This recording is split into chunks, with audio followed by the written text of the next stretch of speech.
እፎይ ተሳደበ የሚሉትም ይህን ቃል ትርጓሜ ላይ ነው። እኔ ሊትራል ቃሉን የጠራሁት በአማርኛ እንግዲህ ምን እንደምትሉት አላቅም። ፔኔትሬሽን ማለት የሆነ ነገር ሰንጥቆ ሲገባ ማለት ነው። ሐዲሳቶቹ እንዳለ ሜሬጅ ኮንሱሜትድ ሆነዋል በ9 ዓመቷ ላይ ይላል። ምን አድርጓታል ማለት ነው? ሰንጥቋታል ብለን አንተረጉምም። ወደ አማርኛ አምጡና ተርጉሙት እስቲ። አይደለም አረብኛው አሳየኝ ከፈለክ አረብኛ ማለት ነው። ቃሉ አመጣጡ ሳይቀር አስረድቼ አሳምናለሁ። አመጣጡ ኡስማዲን ቆይ አይደለም እፎይ አሁን ምን መሰለህ? ቆይ አንዴ ተረጋጋ። በ9 ዓመቷ ላይ ነው ሜሬጅ ኮንሱሜሽን የሆነው። ሜሬጅ ኮንሱሜትድ ከሆነ በ9 ዓመቷ ላይ በሷት ብለን አናወራ። ወይንም ደግሞ ሊተራሊ ኮንሱሜሽን ምንድን ነው? ጋብቻ ከሴክስ ጋር ማለት ነው። ሴክስ ምንድን ነው በአማርኛ ኡስመዲን? ሴክስ ማለት ምን ማለት ነው በአማርኛ ኡስመዲን?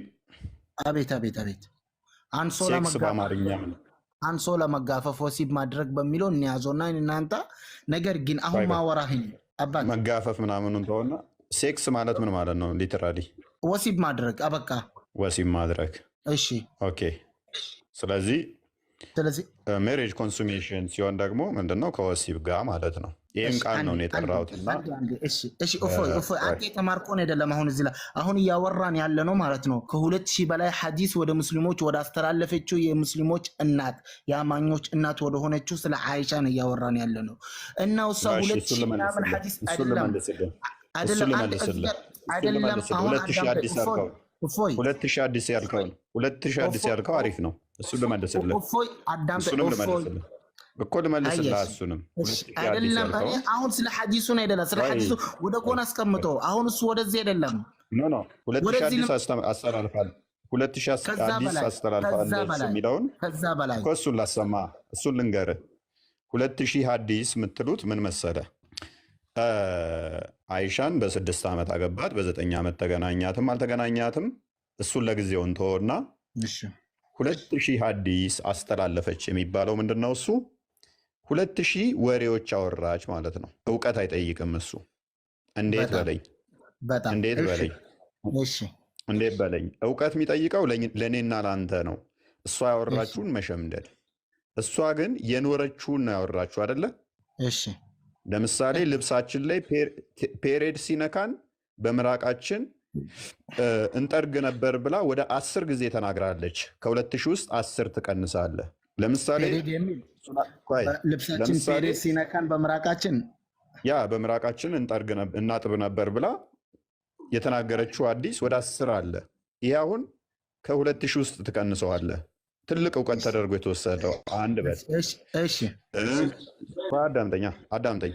እውቀት ከሚባሉት ውስጥ ሳያል ቡካሪ 7001 7002 ሳያል ቡካሪ ሱናን አቢ ዳውድ 3080 እንደዚህ ላይ ደግሞ ነቢዩ ቅማል አለበት ብላ የተናገረችው ነው። ይሄ አሁን እውቀት አይፈልግም። ሱናን አቢ ዳውድ 67 ቆይ አንዴ አዳምጥ። እነኚህ አሁን ምንም እውቀት የሚፈልጉ ሳይሆኑ ያየቻቸውን ዝም ብላ ያወራችሁ ማለት ነው። በአንድ ሌሊት ወሲብ ያደርገን ነበረ። ነቢዩ ስፐርሙን ልብሱ ላይ ሲነካው እንጠርግ ክፈት። ቆስጠንጢኖስ ሜይ ቢ ስለመጣ እንደውም ይከፍተዋል። እውቀት ከሚባሉት ውስጥ እነኚህ ናቸው። በእጄ ልብሱ ላይ ስፐርሙን እጠርግ ነበረ። ከልብሱ ላይ ስፐርም እጠርግ ነበረ። በዛው ልብስ ደግሞ መስጊድ ይሄድ ነበር። እነኚህ ተቆጥረው ነቢዩ በ3 ድንጋይ ቂጡን ካካ ብሎ ይጠርግ ነበር። እኛም ደግሞ ልብሳችን ላይ ነበር ፔሬድ የምናየው። ወሲብ ሲያደርገን እንትን ብሎ ተዛ በኋላ እጁን ሲታጠብ እንደዚህ ነው። በአንድ ሌሊት 9 ሴቶችን ይዞረን ነበረ፣ ግንኙነት ያደርግ ነበር። አንድ ቀን ሌሊት ወደ እኔ ጋ መጣና የኔ ተራ ለታ ወሲብ ያደርገኛል ብዬ ስጠብቅ እሱ አልጋውን ወደ ታች ጭንቅላቱን አዞሮ ተኛ። ከዛ ሌሊት ተነስቶ ሄደ ወደ መቃብሩ ቦታ ሲሄድ እኔም ተከትየው ሄድኩኝ። ድንገት አይቶኝ ተመልሶ እያሮጠ ሲመጣ እኔም ወደ ውጭ የገባው ወደ ቤት። ጥቁር ውሻ ሴጣን ነው ብሏል። 2000 አዲስ እነኚህ ተደምረው ነው። እናንተ አሁን የ9 ዓመት ጭንቅላቷ አንዴ ትቀጥላለህ።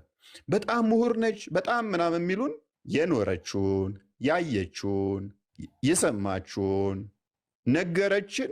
ይሄ እውቀት ሊሆን አይችልም። ይህንን እኛ ስንሸመድደው ግን ለእኛ በጣም ከባድ ነው። እሱ ያወራችሁን ተረት ተረት መሞላ መሸምደድ ማለት ነው። ጥቁር ውሻ ሴጣን ነው ብሏል። ጥቁር ውሻ ይገደል ብሏል። ቆይ አንዴ ጥቁር ውሻ ሴጣን ነው ብሏል። ጥቁር ውሻ ሴጣን ነው ብሏል። ሴት ልጅ አይምሮ ግማሽ ነች ብሏል። ይሄ ሪስፔክትፉል መሆን አለበት። የከተማ ልጅ አይደለም። ሪስፔክትፉል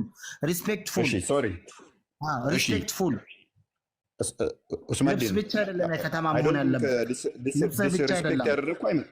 ዲስሪስፔክት ያደረግኩ አይመስለኝም። መረጃ ጠይቀኝ ውሸት ከሆነ ሶሪ። እንደዛ ማለት በንግግር ላይ ዲስሪስፔክት ላደርግ አልፈልግም፣ ግን ያልኩት ሁሉ በመረጃ ስለሆነ ስህተት ነው ካልከኝ መረጃ ጠይቀኝ። ስርዓት አንደኛ እያንዳንዱ አሁን ወደ ዝርዝር መምጣት ስለማልፈልግ ነው። እያንዳንዱ አንተ ማለት ስለ ሙስጠላህ ሐዲስ አይደለም። አሁን ሐዲስ ስለ አይሻ ሐዲስ እያወራ ነው። ስለ 2000 ሙስጠላህ ሐዲስ የሚባል ታውቃለህ? ጥያቄ ስለምንድን ነው ታዲያ? አይሻ ስላስተላለፈችው ሐዲስ አቡ ሁረይራ አይደለም። ሙስጠላህ ሐዲስ የሚባል ታውቃለህ? ሐዲሶች የሚመዘኑበት ሚዛን፣ ሐዲሶች የሚመዘኑበት ሚዛን صحيح የሚባል ضعيف የሚባል صحيح لغيره حسن የሚባል معلق የሚባል مرفوع የሚባል ሐዲሶች ማለት ነው። ሁሉም صحيح ናቸው አይደሉም? አንድ ባንድ ማለት ነው። مرفوع ይሆናል ወደ ነብዩ የደረሰ ያልደረሰ ሱሐቢ ላይ ይቆጥ አቤቲ አሁን ርዕሱ መቀየር ስለማልፈልግ ነው። አሁን ርዕሱ መቀየር ስለማልፈልግ ነው። ሐዲሱ ቆይ አሁን ያወራሁት እንዳለ صحيح ነው። እንዳለ የፈለከውን ጠይቀኝ፣ በቃሌ እነግርሃለሁ። ሳሂህ ነው። የፈለከውን ጠይቀኝ። ይሄንኛው እጠራጠራለሁ ይሆንልህ አይደለም? እሺ ጥያቄ እኔ አሁን ወደ አንተ ሐሳብ ስመጣ ይሆንልህ። አሁን ገብቶሃል? ግን አይሻ ጭንቅላቷ ብርለንት ነው፣ እንደዚህ ነው 2000 አዲስ ሸምስላለ አሁን ተወሺ እሱን ገብቶሃል? እሺ አዋጥ። እሺ ጥሩ፣ በአንተ መንገድ ልሄድልህ። አንድ ነገር ማሳውቅህ ማለት ነው። ህመም ቢኖርና ችግር ቢኖር ኑሮ ሳታሳውቅ ነበር ነው የምልህ። ትዳሩ ላይ ችግርና ህመም ቢኖር ኑሮ እንደሚባለው ማለት ነው ትናገር ነበር። ምክንያቱ ከዚህ በላይ ፔሪየድ ላይ ሆኜ በሽርጥ ተሸርጬ ከመገናኘት ውጭ ሌላ ሁላ እናረግ ነበር ትል ነበር። እና ህመም ቢሆን ኑሮ በዛ ላይ በህፃነቴ በመጋባቴ ህመም ደርሶብኛል ብላ ታወራ ነበር። አንድ ምነግርህ ነገር ማለት ነው። አንድ ሁለተኛ ነገር አሁን የሆነ ተንኮል ለመፈለግ ካልሆነ በስተቀር ነብዩ ሰለላሁ ዐለይሂ ወሰለም ድንግል እሷን ብቻ ነው ያገባው። ከ11 ሚስቶቹ ተፈቱና ለጠየቀው መታመሙን ላሳየ አስጨርሰኝና በኋላ ታሳየኛለህ። አስጨርሰኝ። ይሄን ሁለተኛ ነገርና ዋና ወደ ርዕሴ ስመጣ ማለት ነው እና ሙሐመድ ሰለላሁ ዐለይሂ ወሰለም የ9 ዓመት ሆነችም የ1 ዓመትም ሆነች የ6 ዓመት ልጅ ስላገባ እስልምናው ስህተት ነው የሚል መረጃ የለም። አንድ እና ትልቁ ነገር ማለት ነው እስልምና ስህተት ነው፣ የአላህ አምልኮት አላህ ጌታ አይደለም የሚል ጥቆማ ምንድነው ነው? እዚህ ላይ ምኑን ነው በቃ ትልቁ ነገር ማወቅ የፈለኩበት ማለት ነው። አሁን አንተ ይሄን ምታቃ ያቀረብክልን አንተም ሆንክም ቃልም ሆነ ይሄን ኬዝ አድርጋችሁ የሆነ ርዕስ አድርጋችሁ ያቀረባችሁት እስልምና እምነት አላህ የሚባለው ውሸት ነው ለማለት ነው። አናዘርቲንግ የለም፣ ሌላ ጉዳይ የለም መቼም ገብቶሃል። እና ይሄ ምኑን ነው ምን ላይ ነው ይሄ 9 ዓመት ስላገባ ወይም የ40 ዓመትን ስላገባ ሆነችም የተፈታች 4-3 ልጅ ይዛ የመጣች ስላገባ ማለት ነው። ኡስመዲን ኦኬ፣ እሺ እሱን ደግሞ ልመልስልህ። እሺ እሱንም ቀደም አንስተኸው ነበረ፣ ሜይ ቢ አድሬስ አላደረኩትም፣ ሶሪ። አይ ቲንክ ሱራ 93 አያ 8 ላይ 28 ሳይሆን 8ኛው አያ ላይ ድሃም ሆነህ አገኘንህ አከበርንህም የሚል አለ። ሙሐመድ ድሃ ነበር አስቀድሞ ታውቀዋለህ። እና በምንድን ነው የከበረው የሚለውን ኢብን አባስ ሲፈስረው ከድጃን በማግባት ብሎ አስቀምጦታል። ያኔ ድሃ ነበር፣ ነብይ አልነበረም። በ25 ዓመቱ የ40 ዓመት አግብቷል። ይሄ እንደ ትልቅ ነገር እንደ ታምር ሊታይ አይችልም። ባይዘ እሱን እንደ ታምር እዩት ካልከን ቆይ እንደ ታምር እዩት የምትለን ከሆነ ግን ምን ያመጣብሃል መሰለ? ሙሐመድ በ25 ዓመቱ የ40 ዓመት ማግባቱን ድሃ በነበረበት ሰዓት ላይ ይሄንን እንደ ትልቅ ነገር እያሞጋሻችሁ አውሩት ካልከን በዘመናችን ድሃ የነበሩ አይሚን አሁንም በህይወታችን ድሃ የሆኑ ያለ ዕድሜ ጋብቻ ለገንዘብ ብለው ምንድነው ሹገር ማሚ ሹገር ዳዲ ምናምን የሚባሉ ነገሮችን ያደርጋሉ ደሃ ስለሆኑ ገንዘብ ለማግኘት ብለው ማለት ነው። ሶ መሐመድ በጊዜው ነብይ አይደለም፣ የነብይነት እንትንም የለውም፣ ደሃ ነበረ። ድህነቱን ለመወጣት እንደዛ አደረገ። ሶ ይሄንን እንደ ሮል ሞዴል በዛኛውም ሳይድ ልንወስደው አንችልም ማለት ነው። ወደ አይሻ ስንመጣ ግን ነገሩን የሚያከፋው ምን መሰለ? አንደኛ ታማለች ወይ ላልከን በደንብ እንደታመመች ማሳየት እንችላለን። አግብታም ታማለች አብራው ሳይ አንዴ ክፈትልን ቆስጠንጢኖስ አንዴ ክፈትልን ቡሃሪ 3894 ላይ ሳይኮሎጂካል ትራውማ እንደገጠማት የሚያሳይ ስለሆነ 3894 ላይ አንዴ ክፈትልን። ጸጉሯ ሁሉ እንዴት እንደረገፈ ላሳይ ይችላለኝ። ከዛ እንደገና ደግሞ በጋብቻው ምክንያት ማለት ነው አይደለም። አሁን ጸጉሯ የረገፈው እዚህ ላይ በጋብቻ ምክንያት ማለት ነው። አንዴ አይሻ ከእሱ ጋርም ሳለች ኃይለኛ ታማ ሊፈታት ሁሉ የነበረውን ሀዲስ ረስታው ይመስለኛል በትልቁ አድርጎ። ስለዚህ ምንድነው እሱ ኦቨርኦል በትልቁ አይሆንም። እዚሁ ጠጋ አድርጌ ያሳያል። ወደ አንድ ሰብስቡት እንትኑን ቤቱን ወደ አንድ እንትን አድርጉት። መበተን አይቻልም። እሺ ቀጥል፣ ወደ ሀሳብህ ቀጥል። እሺ እንደዚህ ይላል the prophet engaged me when I was a girl of 6 years እንደዛ ነገር ይላል። ነብዩ ለኔ አታንብብልኝ በእንግሊዝኛ አረብኛው ነው። እኔ ካየሁት አረብኛው ነው የምፈልገው። እሺ አንብብ። እሺ ቀጥል። ለኔ ምንም የሚታይ ነገር የለምና ይሄው አንብብ። ምንድነው አይታየኝም? እንትን በትንሹ ነው ብሮ። ወይ አትቆጣ። ምን ነው የሚያስቆጣ ነገር አለ እንዴ? አይ ይሄው እሺ፣ ምንም ስለማይታይ ነው አባቱ። ገስቱ መስተካከል አይችልም ቃል።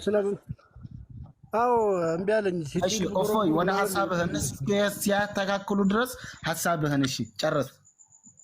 ኦኬ ስለዚህ የነብዩን የአይሻ ጋብቻ የከፋ የሚያደርገው ምንድነው? እሱ በጋብቻ የኔን ሱና ተከተሉ ብሎም አስተምሯል። ስለዚህ ነብዩ ደግሞ ለሰው ዘር ሁሉ ምሳሌና አሪያ ነው።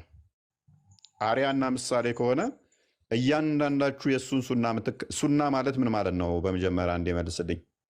መንገድ ማለት ነው። በአረብኛው ከሆነ ሱና ማለት ከሆነ ማለት ነው። በሉጋ ከሆነ መንገድ ማለት ነው። በእስጢላህ ከሆነ ከመጣ ደግሞ የነብዩ ሰለላሁ ዐለይሂ ወሰለም ስራ መንገድን መከተል ማለት ነው። በሶስት ደረጃ ደግሞ እስጢላህ ይካፈላል። እሺ ስለዚህ የእሱም መንገድ መከተል ማለት ሙሐመድ ያደረጋቸውን ማድረግ፣ እሱ ያላቸውን ያስተማራቸውን መቀበል መከተል ማለት ነው ነው። እሺ ስለዚህ ነብዩ ካደረጋቸው ውስጥ አንዱ በ6 ዓመት አግብቶ በ9 ዓመት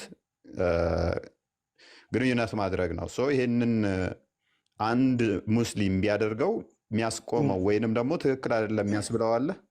ትክክል አይደለም የሚያስብለው የልጅቱ አቅም ታይቶ ነው። ዋናው መድረሳውን አለመድረሳውን አቅሙን መድረስ የልጅቷን አቅም በምንድን አሁን ፈተዋ በሚሰጡት ላይ ከሆነ እሱ መዴን የልጅቷን አቅም በምን መሰለ እናውቃለን የሚሉት ግንኙነት በሚያደርጋት ሰዓት ብልቷና ካካማይዋ ሁለቱ ከተገናኙ ልጅቷ አልደረሰችም ማለት ነው ይላሉ። ግን ሁለቱ ካልተገናኙ ግን አይደለም። ማን ያለው እንደዚህ? ፈተዋ ሲሰጡ እንደዛ ብለዋል። ፈተዋ ሲሰጡ የተለያዩ ፈተዋዎች አሉ። ፈተዋ ማለት ነው መንገዳችን አይደለም። ፈተዋ መንገዳችን አይደለም። እሺ ታንኪዩ። ስለዚህ መንገዳችሁ ካልሆነ አንተ ላልከው አሁን አዳምጥ፣ አስጨርሰኛ። እፎይ ይህ ሁላ ደቂቃ ስታወራ ዝም ምን ያልኩ ገብቶሃል? አሁን እኔ ወደ ርዕሱ እሺ በቃ 9 ዓመት አገባ።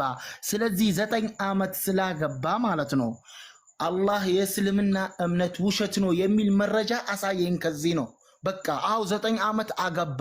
እሰዬ ስላገባም እኛ ምን ኮራለን? ደስ ብሎኛል። እኔ ሪያሊቲነት ነው ማወራ እና ስለዚህ 9 ዓመት ስላገባ እስልምና ኤክስ ነው በዚህ ምክንያት የሚለው ነገር አሳየኝ። ገብቶሃል? እስማዲን እኔ ልክንስ አይደለም ወደ ገደለው ስገባለህ አይደለም ወደ ገደለው ስመጣለህ ማለት ነው እስማዲን። ስለዚህ ምንድነው እሱ መሰለ አሁን ኖርማሊ እንቀበለው እንቀበለው። አዎ በ6 አገባት፣ በ9 ኖርማሊ መገናኘቱ እንቀበለው አላልኩም። ኖርማሊ እንቀበለው አይደለም፣ በቃ አድርጎታል ነቢያችን። እኛ መንጻረር አንችልም። አሰላሙ አለይኩም ገብቶሃል? ወማ አርሰልናከ ኢላ ረሕመተን ሊልዓለሚን እኛ አላክንህም ለዓለማት እዝነት ብትሆን እንጂ ነው ያለው። ገብቶሃል? ይሄ ነገር ችግር ቢሆን ኑሮ ማለት ነው አላህ እናንተ ሳይሆን አላህ ነበር የሚያስቆመው። ገብቶሃል? ምክንያቱ አኢሻ ረዲየላሁ ዐንሃ በዝሙት የታማች ጊዜ ከ7 ሰማይ ነበር ቁርአን የወረደላት። ይሄ ነገር በህፃን ነው ችግር ነው ምናምን ቢባል ኑሮ አላህ ያስቆመው ነበር። ተረዳኸኝ? ይሄ ነው እኔ ስለዚህ አልኩ። ይሄ ነብዩ ሰለላሁ ዐለይሂ ወሰለም በ9 ዓመቷ ስላገባት አኢሻ እስልምና ኤክስ ነው ክርስትና ይሻላል የምትልበት ምን መንስኤ አግኝተ ነው? መቼ ሁላ ክርክር ለኔ አስበህ ወይ ለነብዩ የዛሬ 1400 ዓመት በላይ ለተደረገ ነገር አሳስቦ ተጨንቀህ አይደለም። የሆነ የምታራምዱ የፈለኩ መንገድ አለ። ወደ ገደለው ጉባና ወደ ገደለው እናውራ። ገብቶሃል? ዳርዳሩ መሄድ ዋጋ የለውም። ዳርዳሩ መሄድ ዋጋ የለውም። ኡስማዲን አዳምጠኝሽ፣ እኔንም አዳምጠኛ። መልካም አድርጎታል። ስለዚህ ይሄ ከነብይነት መስፈርቱ አስወጣው። ይሄ ትክክለኛ ነው። አናፍርበትም ነገር ነው። ለምን እኛ ደግሞ ምን ብለን አይደለም? ለምን አይደለም? በመጽሐፍ ቅዱስ ነብዩ ሉጥ ማለት ነው። እዚህ ጋር ማወራህ ነገር ነብዩ ሉጥ ከሁለቱ ልጆቹ ጋር ወሲብ አድርጓል። ያልታፈረበት ልጅ እንግዲህ ከወለደው ልጅ ነው ያልታፈረበት። እንዴት ነው ሐላል በሆነ ኒካህ የሚታፈረው? ምኑን ነው የምታስይዘኝ? ምኑን ነው በምን ነው? እኛ እናፍራለን። ይሄንን ሉጥ ይሄ ያንተ ልንገር አይደለም። ፕሊስ አዳምጣ። ማይገናኙ ሎጂኮችን አታገናኝ። አንደኛ። ሁለተኛ ነብዩ ሉጥ አልክ። ሎጥ የሚባል ነብይ እኛ ጋር ስለመኖሩ ማስረጃ አምጣ ብላ አታመጣ። ነብይ አይደለም እኛ ጋር። የሰዎች ውድቀትና ጥፋት እሺ ምንድነው እናንተ ጋር? ምንድነው አይደለም? ምንድነው እናንተ ጋር አይደለም? እኛ ጋር ነብይ አይደለም ብለኸኛል። ምንድነው አልከው? ክሌም ያደረገው አንተ ስለሆንክ ነብይ ነው ወይ? አይደለም። አሁን ምን አለ መሰለህ፣ አሁን መሽቷል። ፕሊዝ አዳምጥ። እናንተ ጋር ነብይ ስለሆነ እኛ ጋር ነብይ ነው ማለት አይደለም። እኛ ጋር ነብይ አይደለም ካልኩህ ነብይ ነው ካልክ ነብይነቱን ማሳየት አንተ ነው የሚጠበቅብህ። ነብይ ነው ብለህ ክሌም ስላደረግ ቀድመህ ማለት ነው። እኛ ጋር ነብይ ለመሆኑ ማስረጃ ማምጣት ነው። እናንተ ጋር መጽሐፍ ቅዱስ ላይ ያለው ነብዩ ሉጥ አልከን ከሁለት ልጆቹ ጋር ግንኙነት አድርጓል። ስለዚህ አልክ ለነብያችን ደግሞ በ6 ዓመት አግብቶ በ9 እንዲገናኛት አላህ ፈቅዶለታል አልክ። አሁን ምን አይነት ሎጂክ እየሰራ ነው? ለሎጥ እንደተፈቀደ ለሙሐመድም ተፈቅዷል። ቆይ እኛ ለሎጥ እንደዚህ አይነት ነገር ተፈቀደለት ብለን አናምንም። ሎጥም እንደዚህ አይነት ነገሮችን በጤናማ አይምሮ አደረገ ብለን አናምንም። ለምንድን ነው እሱ ያደረገው? ልጆቹ አሳስተውት አስክረውት ነው ይህን ያደረገው። አስክረውት ልጆቹ ናቸው ይህንን ያስደረጉትም። ስለዚህ ፈጣሪ እንደዛ አድርጉ እያለን ነው። የሰዎቹ ውድቀት ተጽፏል። የሰዎቹ ጥፋት ተጽፏል። የሰዎቹ ጥፋት ለእኛ ሎጥ የእናንተ ምሳሌ ነው፣ እሱን ተከተሉት፣ የእሱን ሱና ተከተሉ ተብለን እኮ አልተባልንም። አንተ ግን ችግሩ ምን አለብህ መሰለ? እንደኔ ደፍረህ በሎጥ መካከል የተደረጉት እነኛ ድርጊቶች ጤናማ አይደሉም፣ ስህተት ነው ማለት አትችልም። መሐመድም ለምን? ፈቃጁ ማን ስለሆነ? አላህ ስለሆነ። ስለዚህ አብሮ የሚወቀጠው ማን ይሆናል? አላህ ይሆናል። ስህተት ነው ማለት ብቻ አይደለም፣ አንተም መተግበር ትችላለህ። ስቲል አሁን መተግበር ትችላለህ። ለምን? የእሱን ሱና ስለምትከተልና ትክክል ነው ስለተባለ። እኛ ጋስ ያለው አዎ የሰዎች ጥፋትና ውድቀታቸው ስህተታቸው ተጽፎልናል።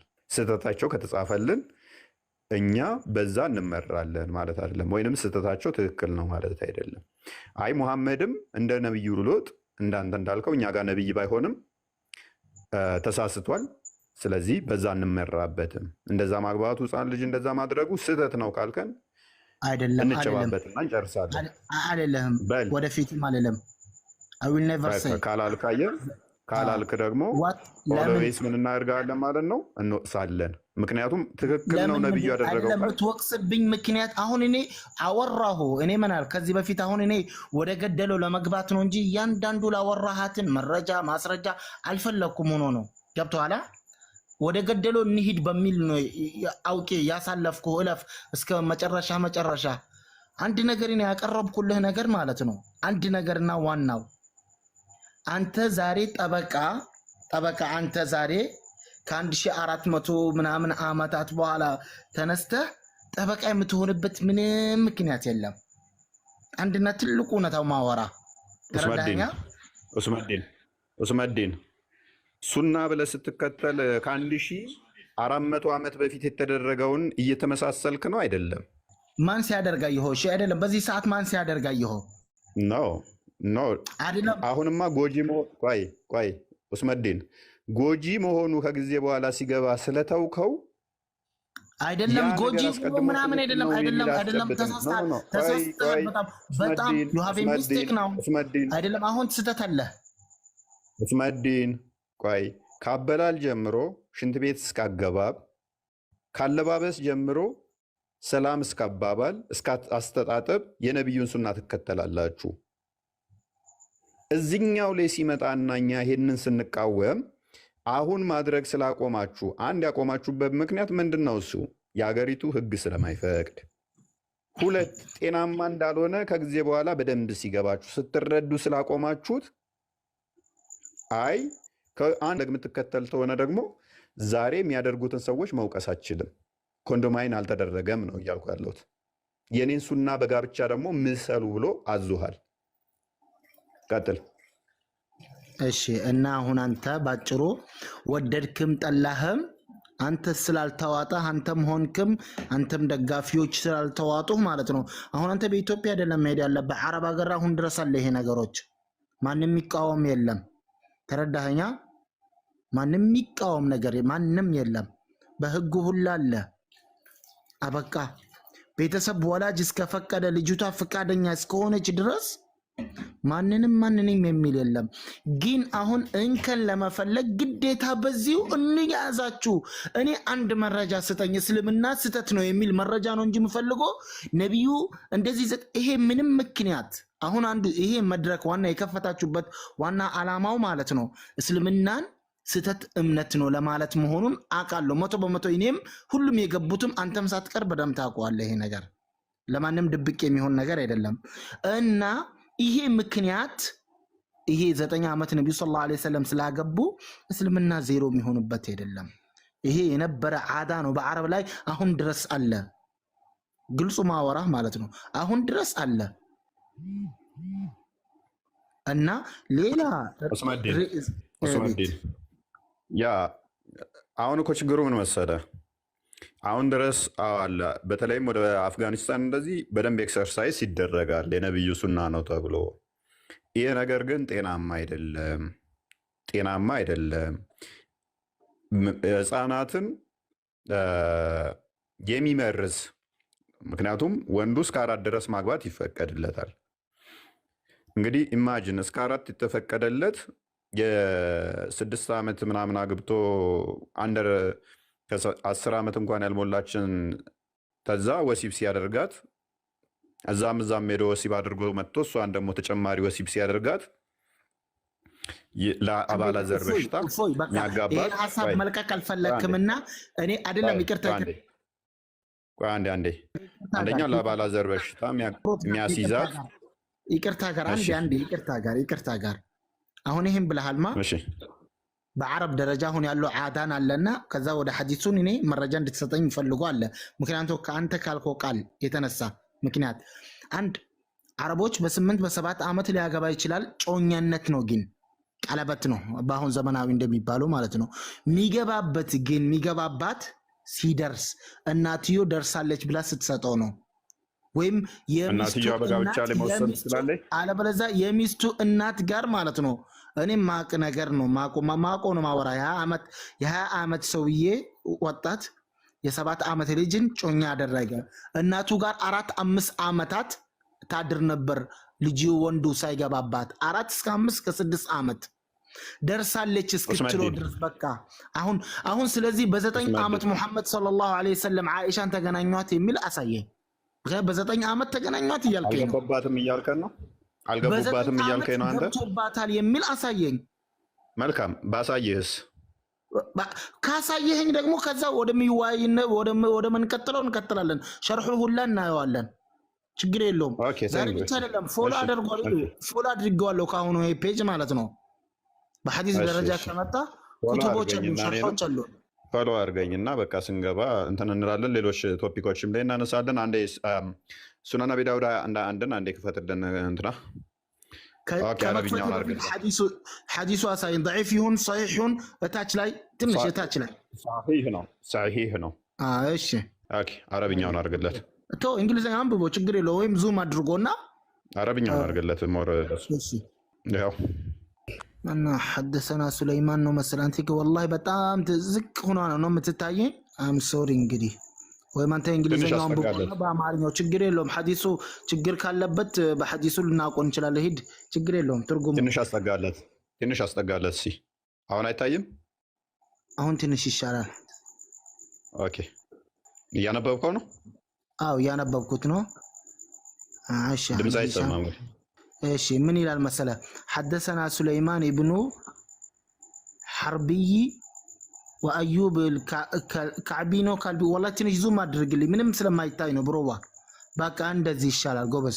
እሺ قال حدثنا سليمان ابن حربي اتف وابو كامل قال حدثنا ايش حماد ابن زيد ايش عن هشام عن عروة عن أبي تنش أسلفا عن أبيه عن عائشة رضي الله عنها إيش قالت تزوجني إيش أقبينه إيش رسول الله عليه وسلم نبي صلى الله عليه وسلم أقبينه مثله إيش وأنا أسلفه بنت 6 سنين እኔ 6 ዓመት 7 ነው የምትለው እኔ 7 ዓመት አሳልፎ አብሮ ዋና እሺ አሁንም አሳልፎ ቃለ ሱለይማኑ ሾው አባት ብሮ ወይም ቃለ ሱለይማን ወይ 6 ወይ 7 አለ ወደخل ቢያ እኔ ላይ ደግሞ ገቡ ዋና ቢንቱ 9 እሺ 9 ዓመት ሁኜ ገቡብኝ አለች። ኦኬ ወደ ከለቢሂ ማለት ምን ማለት ነው? ወደ ከለቢ እኔ ላይ ገባ ምን ማለት ነው? እኔ ላይ ገባ ቀደም ብለናል። ያ ገቡብኝ ያለችበትን መረጃ አንጣ ብላይ ነበር። መረጃ አምጣልኝ ብዬ ነበር።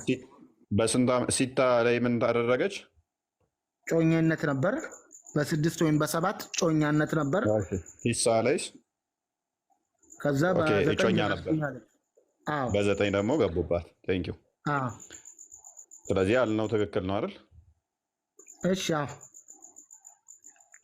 ስለዚህ የኛውን አሁን ያነበብኩትን ጽሁፍ ማለት ነው። አሁን ወደ ሸርሑ መሄድ አይቀርም። ነገ ጠዋት አሳይመንት ለጠዋቱ አሳይመንት ሰጥተኛል። ገብቶሃል? አሁን እሺ በቃ ይሄን በዚህ አሳይመንት ተዘጋጅቼ በሰፊው እናወራለን። ችግር የለውም። ነገር ግን አሁን ወደ ጠቅላላ ስመጣለህ ማለት ነው ይሄን ኬዝ የእምነት ላይ አላህ ስተት ነው የሚል የእስልምና ተአምሮች አላህን የነቢ ሰለላሁ ዐለይሂ ወሰለም ተአምሮች ስተት ነው የሚሉ ምን ላይ ነው በቃ ምን ኬዝ ነው ኬዛችሁን እንታወቃለን ብያለሁ። የመጣህበት ኬዝ አንተም ሆነም እኔም የመጣሁት ዲፋንስ ለማድረግ ነው። አንተም አታክ ለማድረግ ነው እዚህ የቀረብከው። ለማጥቃት ነው፣ እኔም ለመከላከል ነው እዚህ የቀረብኩት ለእምነቴ እና የትኛው ላይ ነው በቃ ይሄን በመሆኑ አላህ ውሸት ነው፣ አላህ የሚባለው ሰማይ አልፈጠረም፣ አላህ የሚባለው ስለ ውሸት ነው ምናምን የለም፣ ኢየሱስ ነው ጌታ በሚለው ሂደት ክርስትና ነው ትክክለኛ እምነት በሚለው ሂደት ምን ላይ ነው ከምን ተይዞ ነው ጥያቄ። እሺ እውነተኛው አምላክ ለህፃናት የሚራራ ነው። እውነተኛው ጌታ ህፃናትን ሽማግሌዎች በወሲብ እንዲጫወቱባቸው ማይፈቅድ ነው። እውነተኛው ጌታ ለህፃናት የሚራራ ህፃናት እውነተኛው አምላክ ሕፃናቶችን ወሲብ አድርጓቸው አግቧቸው የሚል አይደለም። እውነተኛው አምላክ እንደዛ ብሎ በፍጹም ሊያዝ አይችልም። ፔዶፊሊያ የሚለው ሜይ ቢ ቃሉን ደግሜ ያልጠራውም ቲክቶክ ስለሚያደርገው የአይምሮ በሽተኛ የሆኑ ሰዎች እድሜያቸው ከፍተኛ ሲሆን ሕፃናትን ለወሲብ ይሳቡባቸዋል፣ ለግንኙነት ማለት ነው። ስለዚህ የአይምሮ በሽተኛ የሆኑ ሰዎች ናቸው ይህን የሚያደርጉት እንጂ ጤነኞች አይደሉም። አላህ የት ቦታ ነው የከለከለው አለን? አላህ ባለመከልከሉ እኮ ነው እንደውም ሐሰተኛ መሆኑን የሚያሳየው። ቢከለክለውማ አንተ እንዳልከው አላህ የሚባል አካል ነበር ብለን እኛ ምንል ነበረ።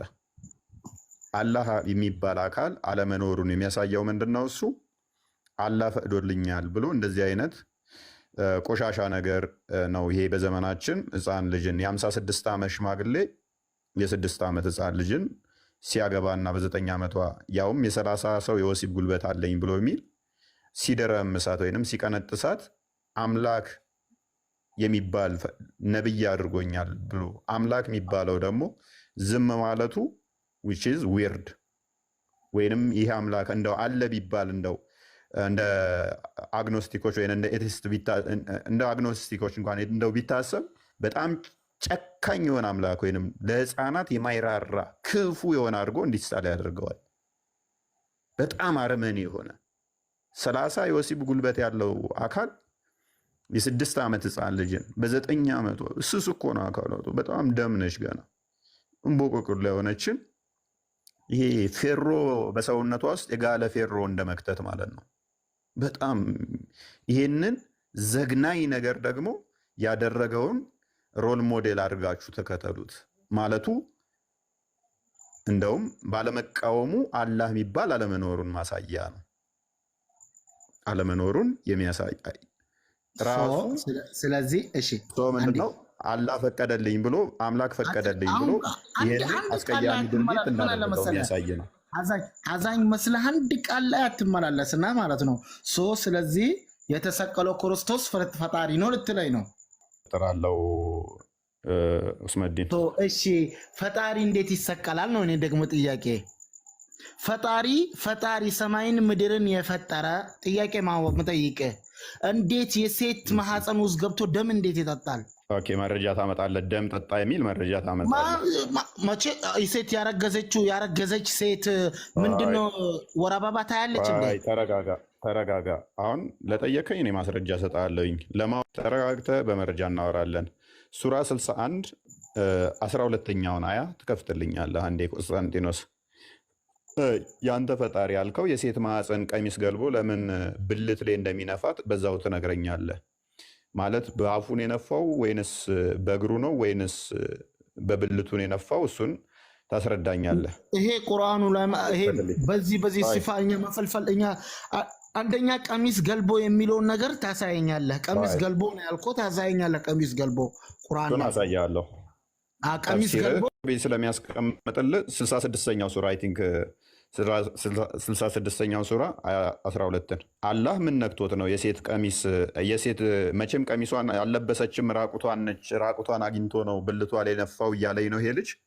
አሰናት ፈርጃሃ ማለት ነው ማለት ነው። ፈርጃሃ ማለት ብልቷን የጠበቅንላት ማለት ነው። ጋይድ አህሰነት ፈርጃሃ ማለት ብልቷን ጥብቅ፣ ራሷን ክብሯን የጠበቀች። እሺ ቀጥላ። እሺ እስኪ ያሳኝ። አሳልፍክብኝ። ፈነፈንካ የሚለው ምንድን ነው? ፈነፈክና ፊሂ ሚን ሩሒና ቦሳ ላይ ነፋን ነው። በሷ ላይ አይልም። በሱ ላይ እሱ የተባለው ምንድን ነው? እሱ ሸርሑ ነው። ስንገባ ነው እሱ የተባለው ምንድን ነው? ሸርሑ እኔ አላውቀውም። ሸርሑ ወደ ሸርሕ ስገባ ነው። ለመማታቀው ፈርጅ ብሎ አስቀምጦልሃል። አስቀድሞ ብሏል። ቆይ ከኋላ ጀምራ አንብበው። ወመርየም ኢብን ከዛ ቀጥል። ከዛ በኋላ ያለውን ፈርጀሃ ብሎ ምንድን ነው ያለው?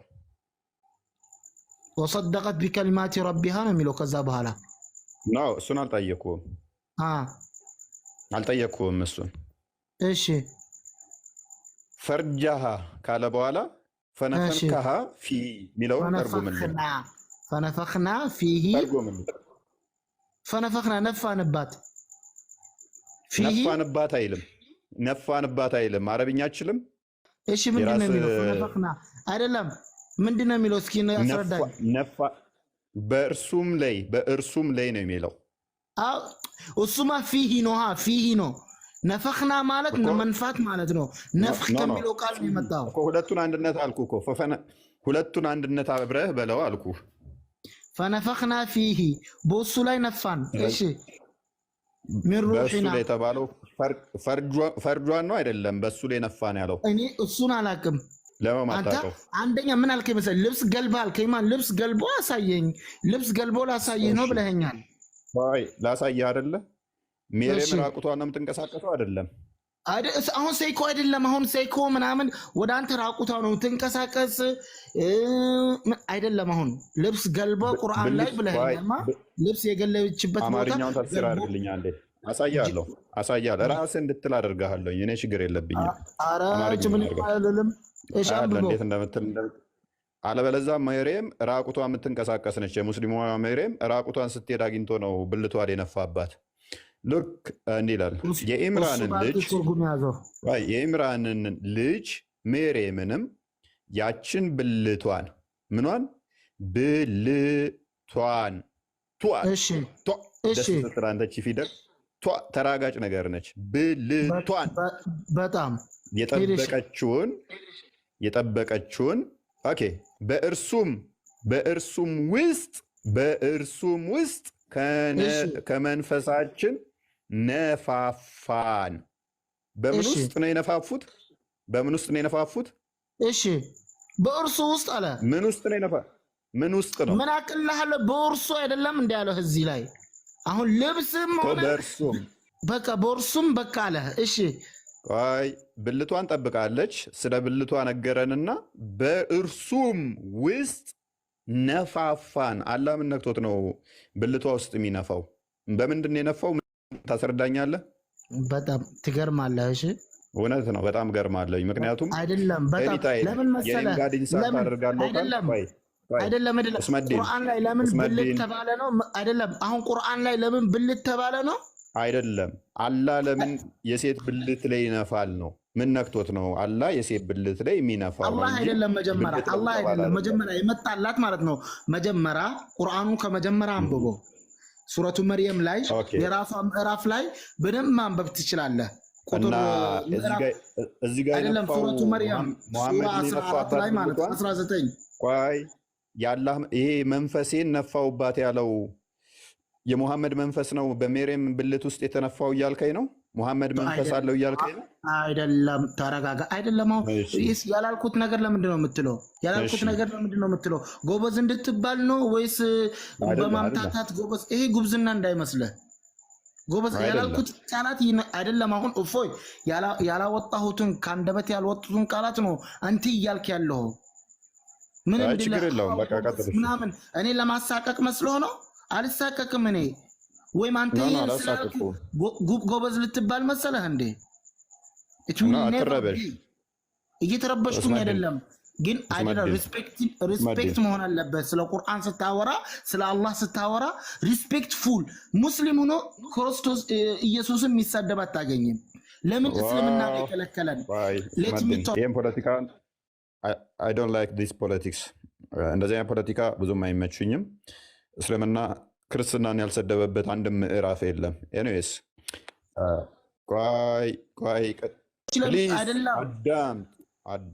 አዳምጥ። ምንም ማዳመጥ አይደለም። ማዳመጥ ምንም የሚያስፈልግ አይደለም። ከፈለክ ማለት ነው የመጨረሻ መልእክቴን አዳምጠኝ። እፎይ በሰላም አሁን ድረስ እንዳወራ ነው በሰላም እንድንለያይ ማለት ነው። በሰላም እንዳወራ ነው በሰላም ለመለያየት የመጨረሻ መልእክቴን አዳምጥ። እኔ ስለ እናንተ እምነት አንባቢ አይደለሁም። ገብቶሃል? ግን ቅድም የገባሁት ድንገትም ለራሱ ስለ አኢሻ የማይገባ ቃላት ስሰማ ነው አንገብግቦ ስለ ነቢያችን ሰለላሁ ዐለይሂ ወሰለም አዳምጠኝ። አስጨርሰኝ።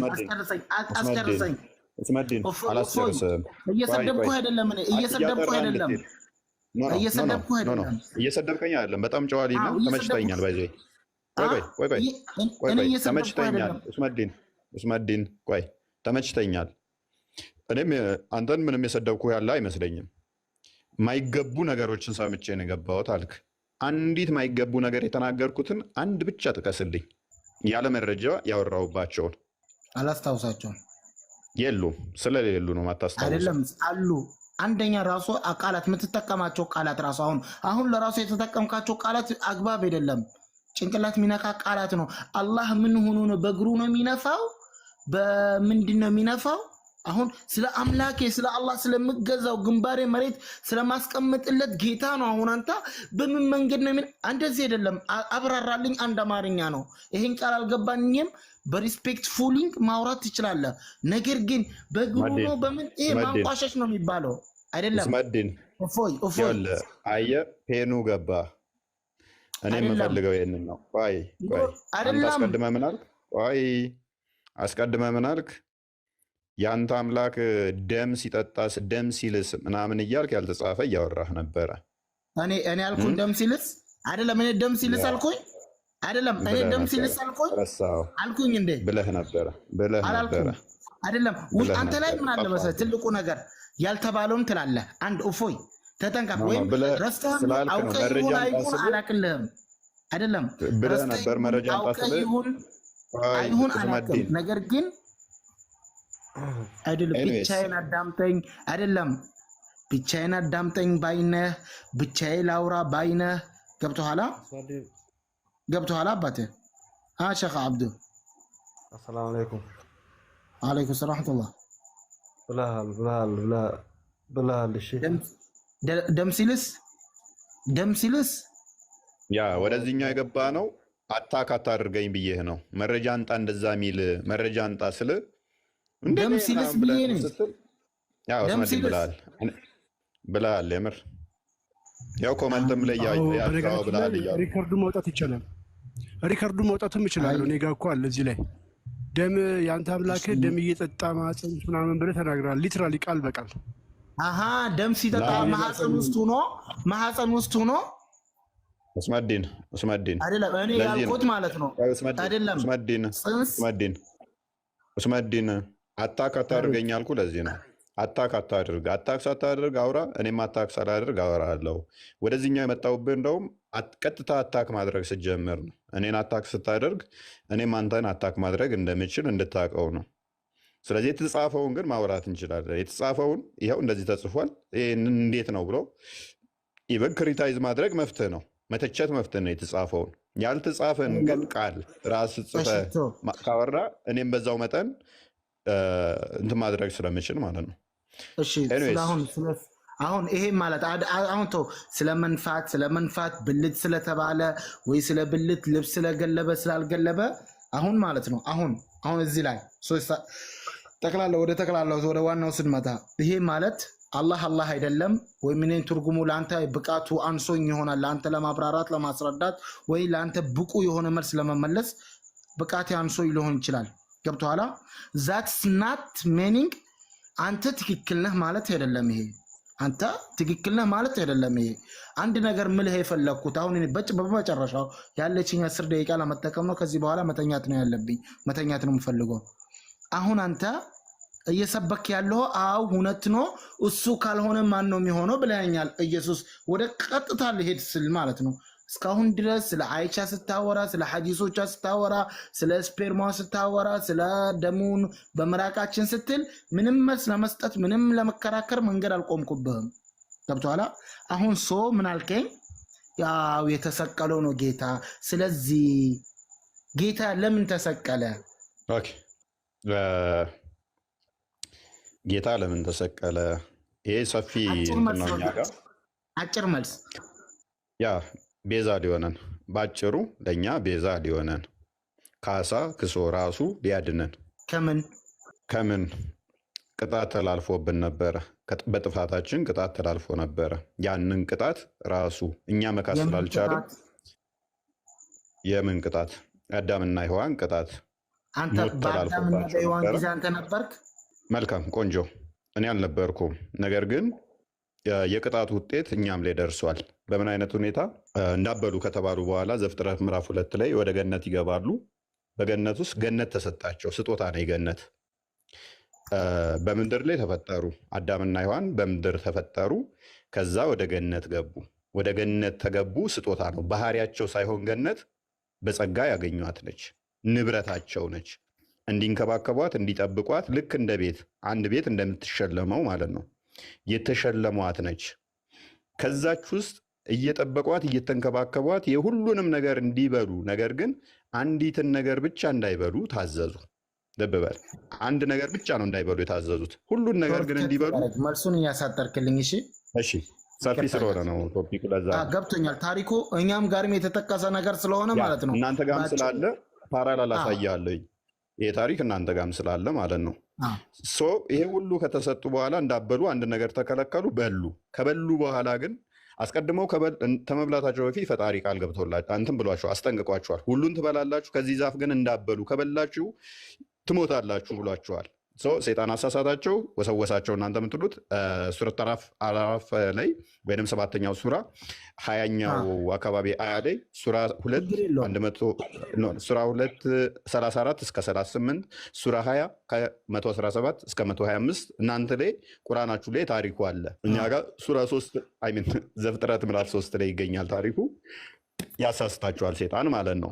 ስለዚህ ከተሳሳቱ በኋላ ጥፋት አጠፉ፣ እናንተ ጋርም አጠፉ። ይህንኑ በተመሳሳይ እናንተ ጋር ምን ይላችኋል? እንዳበሉ ከበላችሁ፣ ከዚህ ከቀረባችሁ 20ኛው ሱራ ከ117 ጀምረ ስታነበው እስከ 125 አካባቢ አያ ላይ ስታነበው እንዳቀርቡ እንዳበሉ ከበላችሁ ምን ትሆናላችሁ ይላችኋል። አይሚን በገነት ተቀመጡ ይላችኋል። ለምን ይላችኋል? ትኩሳት አይነካችሁም፣ አይበርዳችሁም፣ አትራቡም፣ አትጠሙም ይላችኋል እናንተ ጋር። እኛ ጋርም በተመሳሳይ ምን አለ? አይደክሙም፣ አይራቡም፣ አይጠሙም፣ ፍራቻ የለባቸውም፣ ህመም የለባቸውም።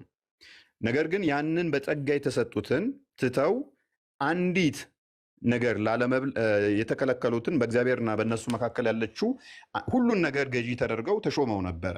የገዥነት ጸጋ ገዥነት ተሰጥቷቸው ነበር። በእግዚአብሔር መልክ ስለተፈጠሩ ገዢ ነበሩ በሁሉ ላይ። ያቺን ብትበሉ እንደ እግዚአብሔር ትሆናላችሁ አላቸው ሰይጣን። መጣና በእባብ ማለት ነው። እነሱም ከዛ እውነት መሰላቸው። ሔዋን እውነት መስሎ አበላች፣ ባሏንም አበላችሁ። አንዲት ነገር ለፈጣሪ የሚገዙበትን ፍቅራቸው የሚገልጹበትን ያችን መጠበቅ አቃታቸው። አስቀድሞ እግዚአብሔር ምን ብሏቸዋል አልኩ? ከበላችሁ ትሞታላችሁ ብሏቸዋል። ታሪኩ እኛ ጋርም ስላለ እፎዬ ከይቅርታ ጋር እንድታሳጥር እዚህ ጋር ነው ዋናው ልዩነታችን የሚጀምረው። ከበላችሁ ትሞታላችሁ ብሏቸዋል። እናንተ ጋር ግን ከበላችሁ ትሞታላችሁ የሚል ጥቅስ አንድም የለም። እኛ ጋር ግን ከበላችሁ ትሞታላችሁ ብሏቸዋል። እናንተ ጋር ከበላችሁ ምን ትሆናላችሁ አልተነገራቸው። ምንም የተነገራቸው የለም። ግን ከበላችሁ ከገነት ሰይጣን ያስወጣችኋል እንዳበሉ ብሎ አዟቸዋል። ትሞታላችሁ አትሞቱም ግን የሚል የለም። እኛ ጋር ግን ከበሉ ከገነት መውጣት ብቻ ሳይሆን ይሞታቷል።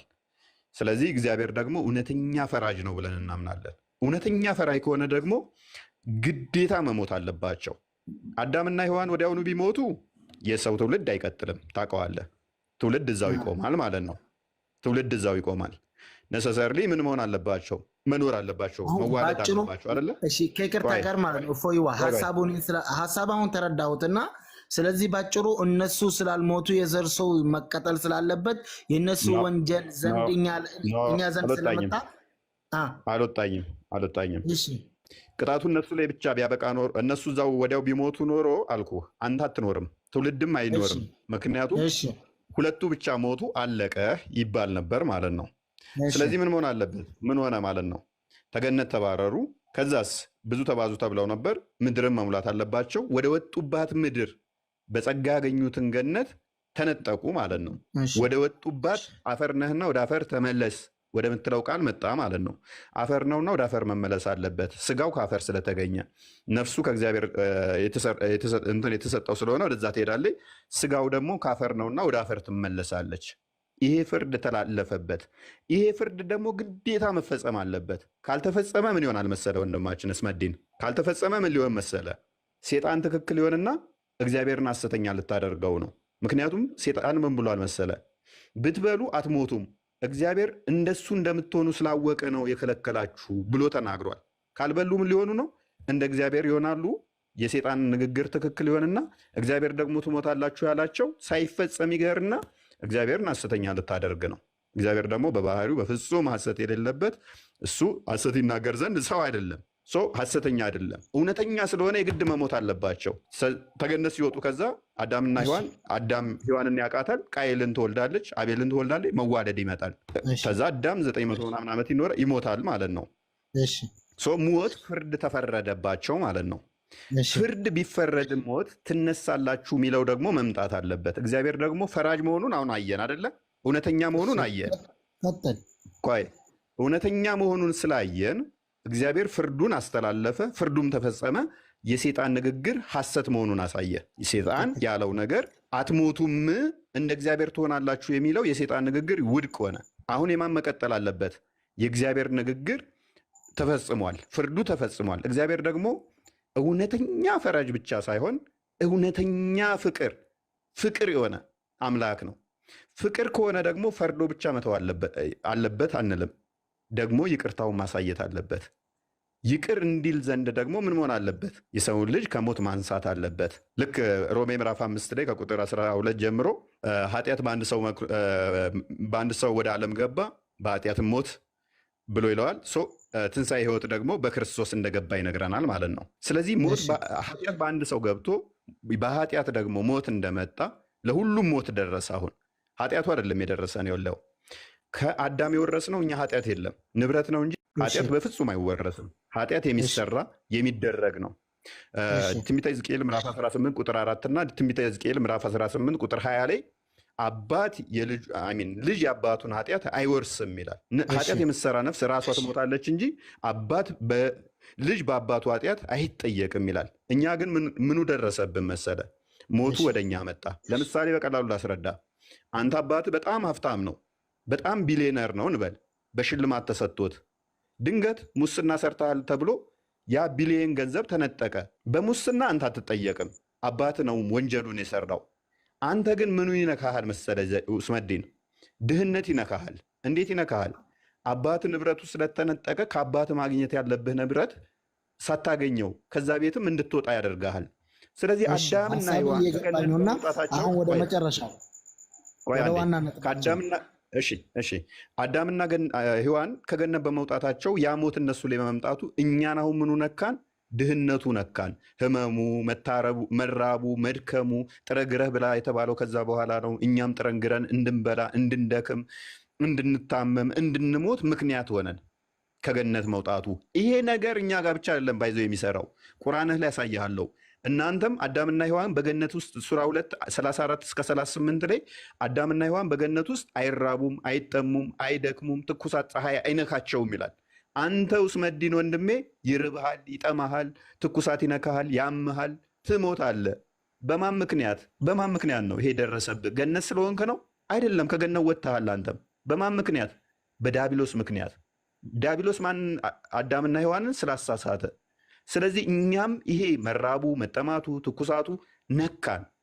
ለመላእክትም አደምን ስገዱ ባለ ጊዜ የሆነውን አስታውስ፣ ሁሉም ሰገዱ ወዲያው ምናምን ይግልና ቁጥር 35 ላይ አደም ወይ አንተ ከሚስትህ ጋር በገነት ተቀመጥ፣ ከእርሷም በፈለጋችሁ ስፍራ በሰፊው ተመገቡ፣ ግን ይህችን ዛፍ አትቅረቡ፣ ከበደለኞች ትሆናላችሁ አልንም። ዛፏን ምን አትበሉ? አትቅረቡ፣ ተበደለኞች ትሆናላችሁ። በገነት ተቀመጡ ተብለው ነበር። 36 ላይ ከእርሷም ሴጣን አዳለጣቸው፣ በውስጧም ከነበሩት አወጣቸው፣ ከፊላቸውም ለከፊላቸው ጠላት ሲሆኑ ውረዱ፣ ለእናንተም በምድር ላይ እስከ ጊዜ ድረስ መርጊያ መጠቀሚያም አላችሁ አልናቸው። አደምም ከጌታው ቃላትን ተቀበለ፣ በእርሷም ምናምን ብሎ ይቀጥላል። ስለዚህ ሴጣን አሁን ለእናንተም ለእነሱም ጠላት ሆነ ማለት ነው። ለኡስመዲን አሁን ሴጣን ጠላትህ ነው ሴጣን አይደለ? እሺ ቀጥል። ጠላትህ የሆነው በማን ምክንያት ነው? በአደም ምክንያት ነው። አደምን ከገነት ስላስወጣው ከዛ በኋላ ገና ስትወለድ ጀምሮ ይላል ሐዲሱ ገና ሕፃን ሲወለድ ይቆነጥጠዋል። ሕፃን ላይ የሚያለቅስ ሰው ሲወለድ ሴጣን ስለሚቆነጥጠው ነው ይላል። ይሄ ጠላት ወደ ዋና ነጥባችን አሁን እየሰፋ ነውና ማለት ነው። ወደ ነጥቡ ነው የተሰቀለበት ምክንያት እኮ ላስረዳ ነው።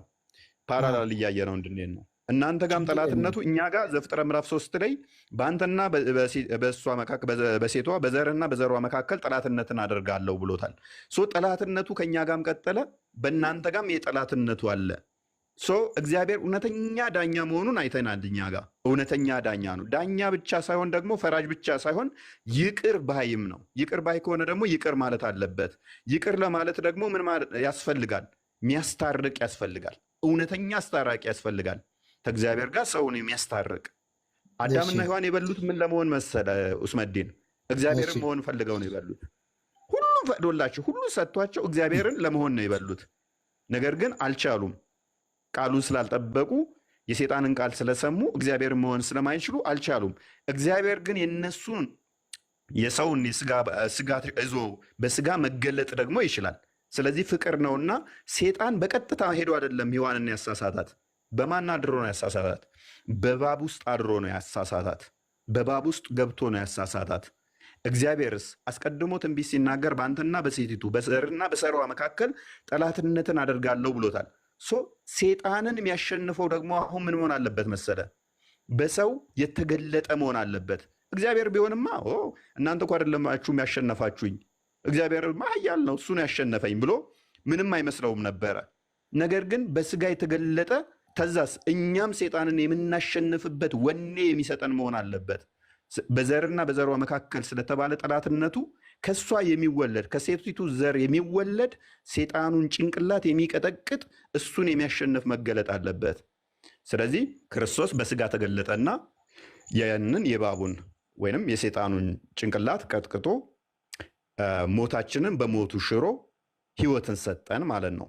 አንደኛ ቆሮንቶስ ምዕራፍ 15 ላይ ከቁጥር 12 አይ ቲንክ ጀምሮ ሙሉን ስታነበው ሞት ይሻራል በክርስቶስ ማለት ነው። እናንተ አሁን ሞት ገና ይሻራል የምትሉት መች መሰለ? በትንሣኤ ቀን በበግ መልክ መጥቶ ያ በግ ይታረድና ሞት ይሻራል ብላችሁ ታምናላችሁ። ስለዚህ አደም ሟች ነበር፣ ወይንም አዳም ሙት ተባለ፣ ሞተ። እኛም እንሞታለን ሞትን። አፈር ሆነን እንደማንቀር ተስፋ ሲሰጠን ክርስቶስ ደግሞ ገነት ተዘግታ ነበረ። ዘፍጥረት ምዕራፍ 3 ላይ ቁጥር አይ ቲንክ ምዕራፍ 2 ላይ ቁጥር 18 ምናምን አካባቢ መጨረሻ አካባቢ ላይ ገነት ተዘግታ ነበረ።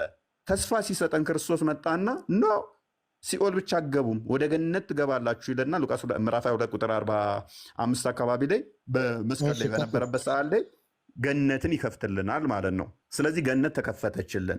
ሞተን ደግሞ አፈር ሆነን እንደማንቀር ተስፋ ሲሰጠን ኖ ትሞታላችሁ ብያችሁ ነበር፣ አጥፍታችሁ ነበር፣ በጥፋታችሁ ምክንያት ሞት መጥቶባችሁ ነበረ። ሞታችሁ አፈር ሆናችሁ ብቻ አትቀሩም፣ ወደ ገነት ትመጣላችሁ፣ ትነሳላችሁ። እሱን ደግሞ ማረጋገጫ ልስጣችኋልና ራሱ ማህተብ ሆነን ማረጋገጫ ሰጠን ማለት ነው። አስቀድሞ ነቢያትን ላከ። ነቢያት ሁሉ ግን ደካማ ስለሆኑ ሁሉም ኃጢአትን ስለሚሰሩ እግዚአብሔር ደግሞ በባህሪው ቅዱስ ፍጹም ንጹሕ ስለሆነ እነሱ ያንን ስርየት ማቅረብ አልቻሉም። በእንስሳት ደም ተሞከረ፣ አልተቻለም። ምክንያቱም አንተ ለአንዱ ቤዛ ልትሆን ትችላለህ። ሜቢ ለወዳጅ ቤዛ ልትሆን ትችላለህ። ነገር ግን ዕዳ አለብህ አንተ ራስህ። አንተ ዕዳ ያለብህ የሌላውን ዕዳ መክፈል አትችልም። ሰው ሁሉ ዕዳ ነበረበት። ምን የሞት ዕዳ ኃጢአት የሚሰራ ነበረ። ለአንዱ ልሙት ብትል አንተ ራስህ የራስህ ዕዳ አለብህ።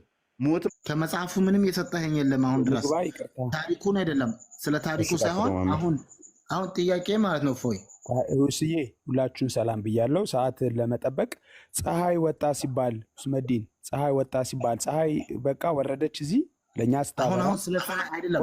ቆይ እንዴት ነው ኢየሱስ መጣ የሚለውን ለመናገር ከባሕሪ አባቱ ከአብ ወጥቶ ወደኛ መጣ ሲባል ፀሐይ ወጣች። ኡስመዲንዬ ፀሐይ ወጣች። ጠዋት የበረደውን ታሞቃለች፣ የተሰጣውን ታደርቃለች፣ ማሳውንም ሁሉንም። ፀሐይ ወጣች ሲባል ቦታዋን ለቀቀች። እሺ ለቀቀችው የቦታዋን። እኔ ከመጽሐፍ ነው የምፈልገው። ያንተ ልመጣልን እሰጥሃለሁ። መጽሐፍ መረጃ ይሄ አይደለም። ምድር ላይ በነበረ ሰዓት ጌታ ሰማይም ጌታ አሁን ምን አለ መሰለህ በአንድ እሺ የሉቃስ ወንጌል ሄድን ቁስጠንጤኖስ ተረጋጋ ሁሉ አንዴ ከይቅርታ ጋር ማለት ነው አባቱ ማስረጃ ከይቅርታ ጋር አሁን ምን አለ መሰለህ ፎይን ያን ሁላ ሳዳምጥ አላቋረጥኩትም። ባክብሩት አዳምጥ። ማስረጃ በደንብ ልስጥ። ሉቃስ 1 ላይ መላእክትና አሁን ጥያቄ መጀመሪያ ጥያቄ አልተመለሰልኝም። የጠየኩትን ጥያቄ መልስ አላገኘሁም። ማስረጃ ለመስጠት መልሱን ምድር ላይ ያለ ምን ነበር ከሚቱ አንሳውና ጌታ አልከኝ። ሰማይ ላይስ ጌታ ስለዚህ አሁን በአንድ አንደበት ሁለት ጌታ ነው የነገርከኝ። ሰማይ ላይ በነበረ ሰዓት እሺ ጌታ ነው፣ ምድርም እያለ ጌታ፣ ሁለት ጌታ በአንድ ምድር ላይ እንዴት ሊሆን ቻለ ነው? እናመሰግናለን። የሉቃስ ወንጌል ምዕራፍ 1 ላይ ቅዱስ ገብርኤል መጥቶ ለድንግል ማርያም አብስሯት ነው ኢየሱስ ክርስቶስ የተወለደው። ከአንቺ የሚወለደው ቅዱስ ነው ብሏታል። መድኃኒት ነው ብሏታል። አምላክ ነው ብሏታል። አምላክ ነው ብሏታል የሚል አለ። አምላክ ነው የሚል አለ። አዎ ኢሳይያስ አምላክ ነው የሚወለደው ከአንቺ ብሎ አለ። እሺ አዎ ኢሳይያስ 9:6 አሳየኝ። እሺ ኢሳይያስ ከሄድልኝ ቆስጠንጢኖስ አምላክ ነው የሚወለደው። ጥሩ። አዎ ኢሳይያስ ምዕራፍ 9 ቁጥር 6 ትልቁ ላይ አድርገው እስኪ ቃልዬ ከቻልክ ትንቢተ ኢሳይያስ ምዕራፍ 9 ቁጥር 6 ቀጥል። እሺ እዛ ድረስ እሱ እስኪያወጣ ድረስ አንተ ቀጥል። እሺ ሕፃን ተወልዶልናል፣ ወንድ ልጅም ተሰጥቶናል። እሺ ስማኝ፣ ሕፃን ተወልዶልናል፣ ወንድ ልጅም ተሰጥቶናል፣ ስሙም ድንቅ መካር፣ ኃያል አምላክ፣ የሰላም አለቃ፣ የዘላለም አባት ተብሎ ይጠራል ይላል ኢሳይያስ ምዕራፍ 9 ቁጥር 6 ላይ። ምን ይባላል? ሕፃን ምን ብሎልናል? ተወልዶልናል፣ ወንድ ልጅም ተሰጥቶናል፣ አለቅነትም በጫንቃው ላይ ይሆናል። ስሙስ ድንቅ መካር፣ ኃያል አምላክ፣ የዘላለም አባት፣ የሰላም አለቃ ተብሎ ይጠራል። ይሄ ማን ነው? ኢየሱስ ክርስቶስ ነው። እሺ የዘላለም አባት፣ የሰላም አለቃ ተብሎ ይጠራል። ይሄ ሕፃን የተባለው ኢየሱስ እግዚአብሔር እንደሆነ ኢሳይያስ 40 ምዕራፍ 1 ላይ ሄድልኝ ቆስጠንጢኖስ። ትንቢተ ኢሳይያስ 40 ሕፃን የነበረው እግዚአብሔር ነው አልከኝ። የነበረው አላልኩም፣ የነበረው አይደለም። ሕፃን ተብሎ የተነገረለት ለኢየሱስ ነው። ኢሳይያስ 40 ላይ ቆይ ልንገር። ኢሳይያስ 40 ቁጥር 1 ላይ እንዲህ ነው የሚለው። ትንቢተ ኢሳይያስ ምዕራፍ 40 ቁጥር 40 እሺ ቁጥር 3 ላይ ስማው ምን እንደሚል። ቁጥር 2 ላይ የአዋጅ ነጋሪ ቃል የእግዚአብሔርን መንገድ በምድረ በዳ ጥረጉ፣ ለአምላካችንም ጎዳናውን በበረሃ አስተካክሉ። ልብ በል፣ የአዋጅ ነጋሪ ቃል የእግዚአብሔርን መንገድ ምን በሉ? በምድረ በዳ ጥረጉ፣ ለአምላካችንም ጎዳና በበረሃ አስተካክሉ። አንዴ ልድገምልህ። የእግዚአብሔርን መንገድ በምድረ በዳ ጥረጉ፣ ለአምላካችንም ጎዳና በበረሃ አስተካክሉ። ይህንን ያዝና ሉቃስ 3 ላይ ሄድልኝ።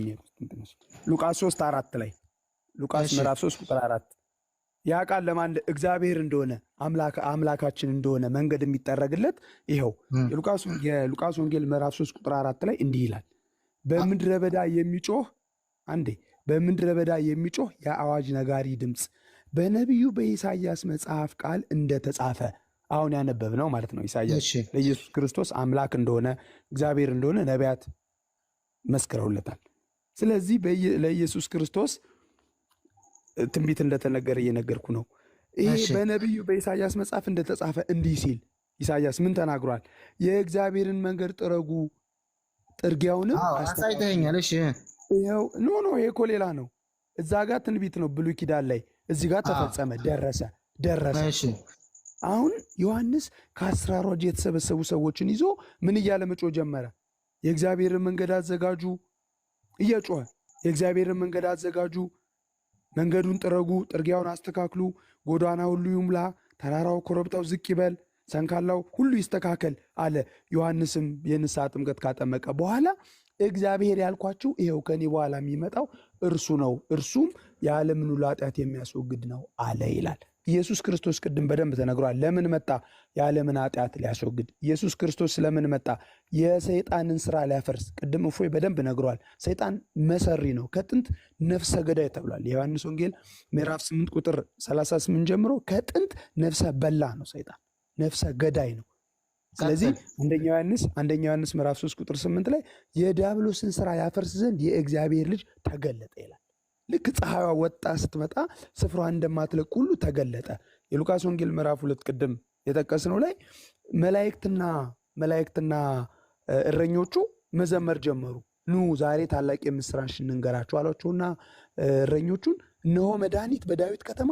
ኢየሱስ የመጣው ለመድኃኒትነት ነው፣ መድኃኒት ስለሆነ ነው ራሱ። ስለዚህ ምን አደረጉ መሰለ? ስብሐት ለእግዚአብሔር በሰማያት ወሰላም በምድር ስምረቱ ለሰብ እያሉ አንድ ላይ መላእክትና እረኞች ጀመሩ። ትርጓሜው ምን ማለት ነው? በሰማይ ለሚኖር ለእግዚአብሔር ምስጋና ይሁን፣ በምድርም እርቅ ሰላም ሆነ እያሉ ዘመሩ ይላል። ሕፃኑን በማርያም እቅፍ እዚህ ጋር ሲያዩት ባሪያም ደግሞ በዙፋኑም ላይ ደግሞ አለ። ለምን አሁን ይሄ ሰፊ ጊዜ ወይም ደግሞ የተረጋጋ መንፈስ ያስፈልጓል። ቃል ከአብ ዘንድ ወጦ መጣ። አሁን ከእኔ ከልቤ የፈለቀ ቃል ለአንተ እየነገርኩ ነው። ከልቤ የሚፈልቀውን ቃል ስለነገርኩ ውስጤ ወጦ ሄደ ማለት አይደለም። ይሄ ቃል እየነገርኩ ያለው ቃል እየተረዳኝ ነው? እየተረዳኝ ነው? እሺ። የኔ ቃል ከለር የለውም። የኔ ቃል ኪሎ የለውም። የኔ ቃል ምንም እንደዚህ ነው የምትለው አይደለም። ዝሩ ነው የኔ ቃል። ከአብ ዘንድ ወጦ የመጣው ቃል ግን አካላዊ ቃል ይባላል። አካል አለው። አጭር ምሳሌ ልንገርህና ለወንድሞቼ ልስጥ።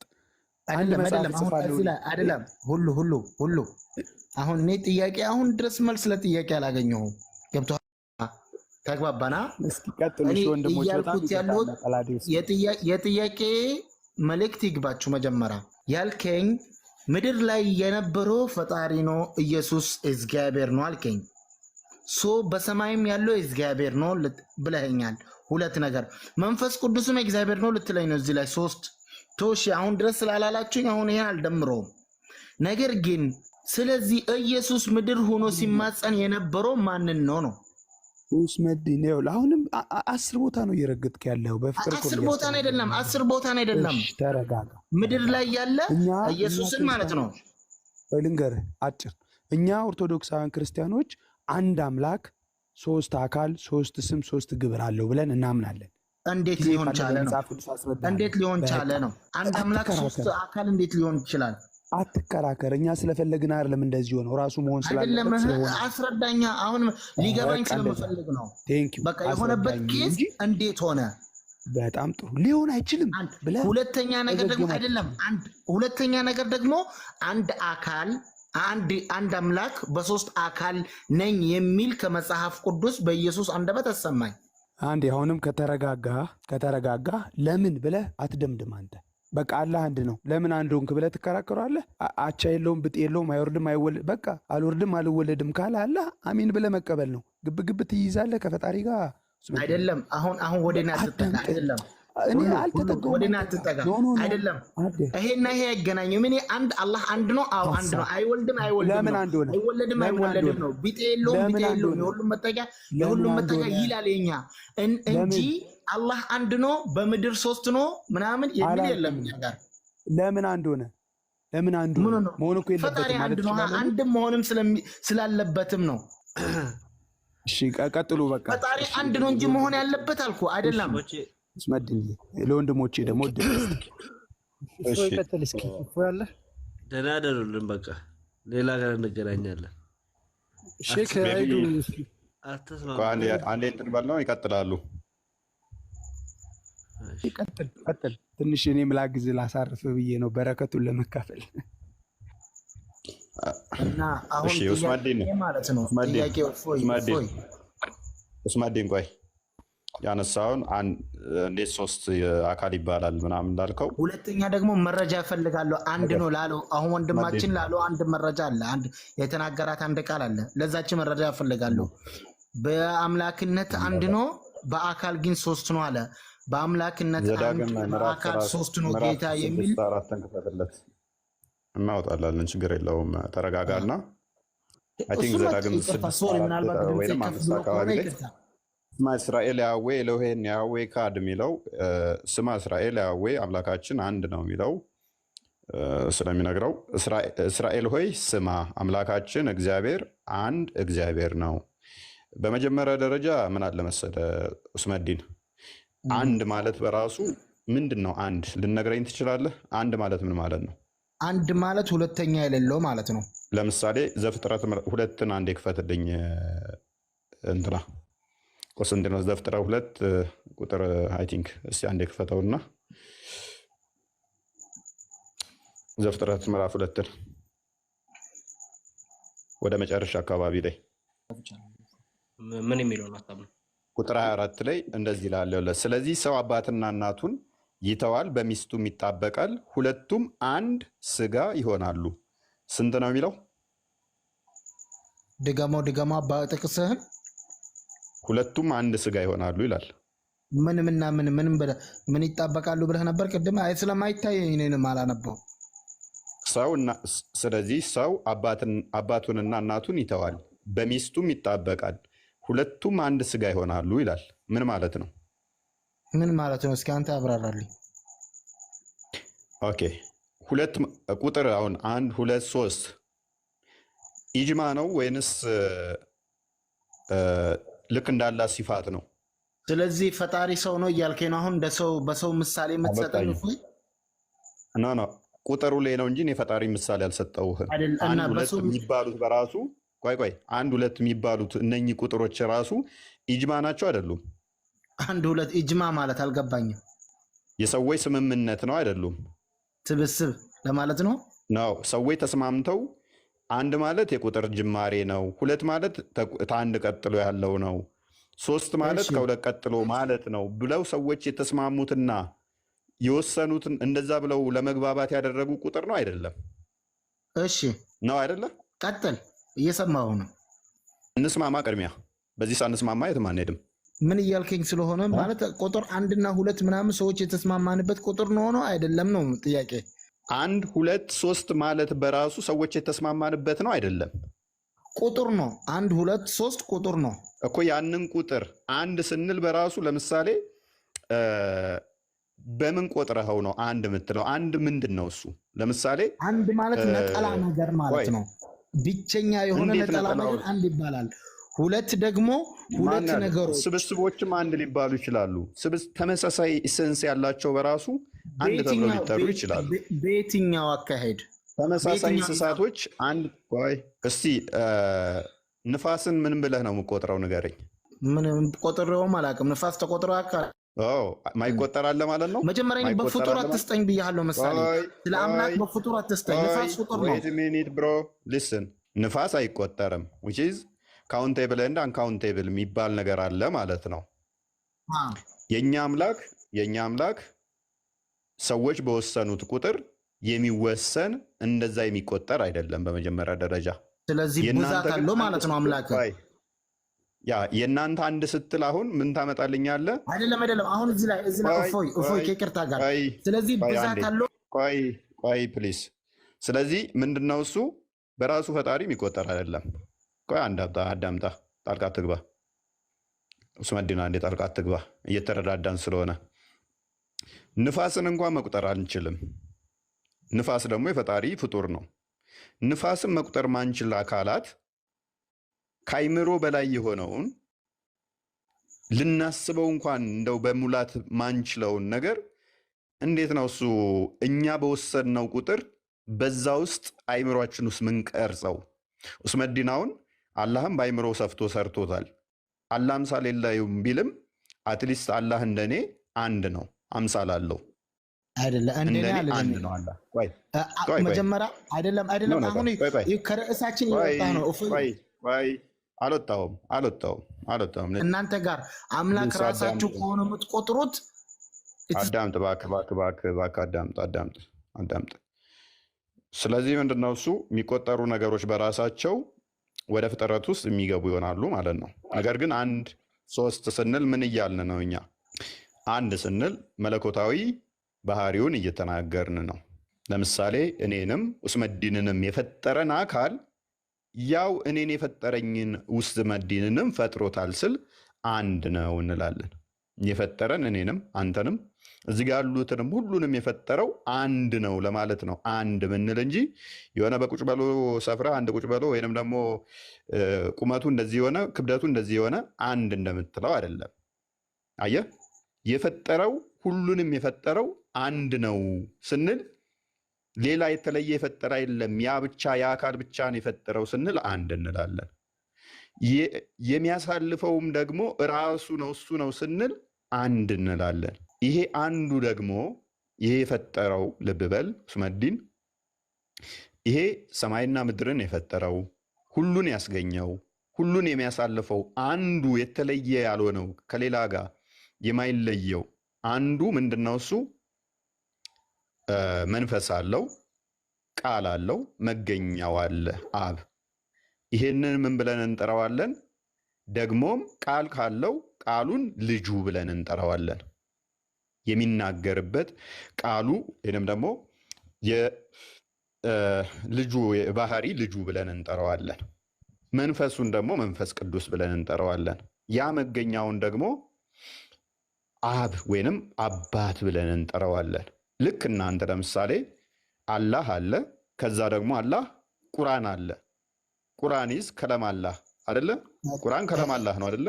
አይገናኝም። ከለም አላህ ቢሆንም አይገናኝም። ቆይ ከለም አላህ ነው ግን አይደለ? ቁርአን በማይሆን ነገር ስታስረዳኝማ ዝም አልልህማ። ለምን ተች ስለሚያደርግ ስለማቀው ነው። እኔም አይደለም ተች ስላደረገ አይደለም። እኛ ቁርአንን አንገዛም። መመሪያችን ነው። ቁርአን መመሪያችን ነው። ቆይ ቁርአን ፍጡር ነው? ቁርአን ፍጡር ነው? ፍጡር አይደለም። የአላህ ቃል የአላህ እውቀት ነው። የአላህ እውቀት ነው እንጂ ቆይ ልብ በሉ። ማይገናኝ ነገር አታምጣ። ቆይ ቀጥታ ብቻ መልስልኝ። ቁርአን ፍጡር ነው? ቁርአን የአላህ እውቀት የአላህ ቃል ነው። ከአላህ እውቀት ነው። ፍጡር ነው ወይ? የአላህ እውቀት የአላህ ቃል የአላህ እውቀት ፍጡር መሆን አይችልም። የአላህ እውቀትም ይሁን ያለማወቅም ይሁን ቁርአን ፍጡር ነው አይደለም ብዬ ነው የጠየኩት። ፍጡር ዘበት ሊሆን አይችልም። ቴንኪዩ። ይሄ ማለት አምላክ ነው ማለት አይደለም። ይሄ ማለት አምላክ ነው አይደለም። ፕሊዝ አዳምጥ። ያላህ ቁርአን መንገድ ውሰድ አይደለም። ለአእምሮ የማይቀበል ነገር ነው። ለአእምሮ የማይቀበል ነገር ነው።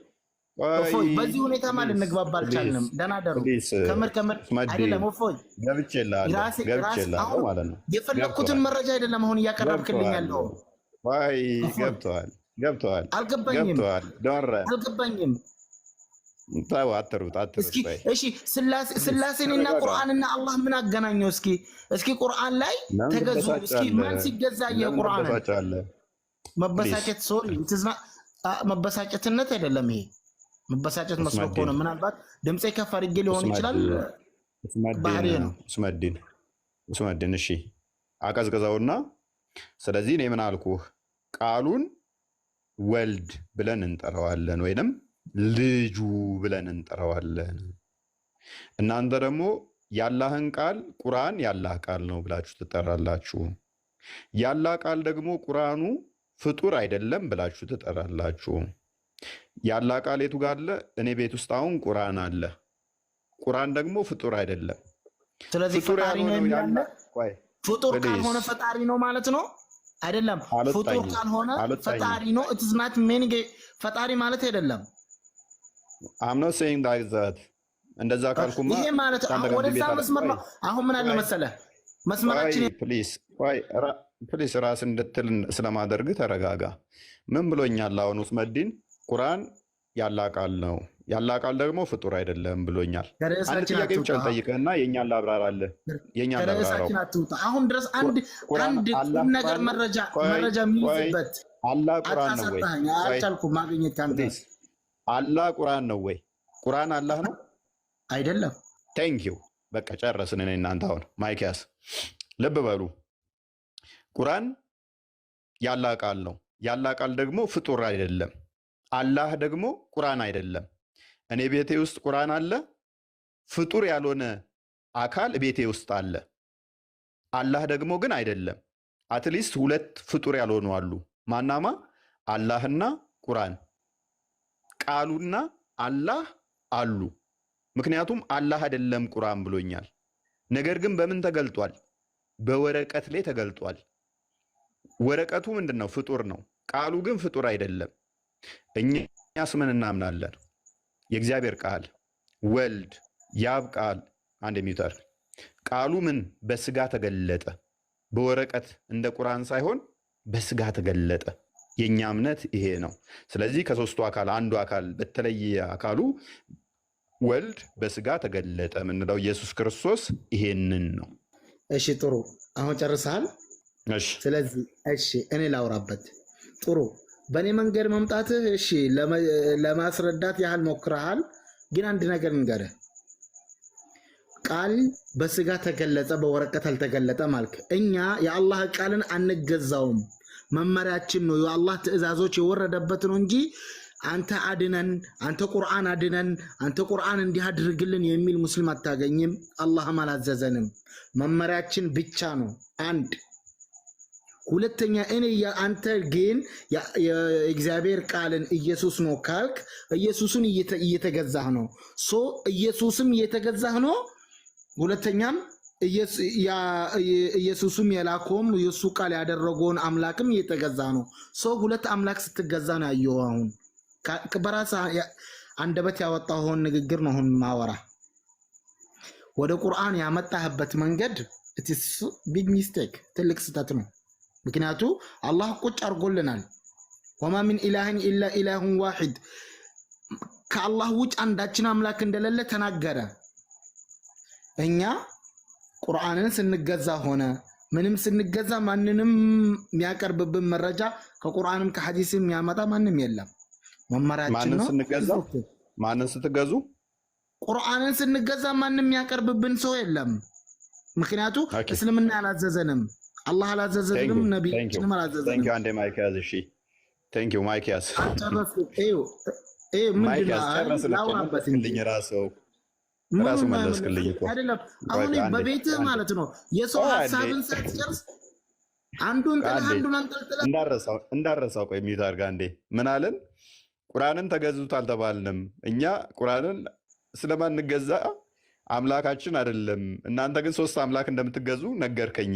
ኢየሱስን በስጋ የተገለጠውን አምላክ ስለምትገዙ ሶስት አምላክ ነው አለ። መልሶ ደግሞ እኛ ቁርአንን ስንገዛ አለ አይደለም እርስ በርሱ ሲጋጭ ማለት ነው። ቁርአንን ካልተገዛበት አይደለም።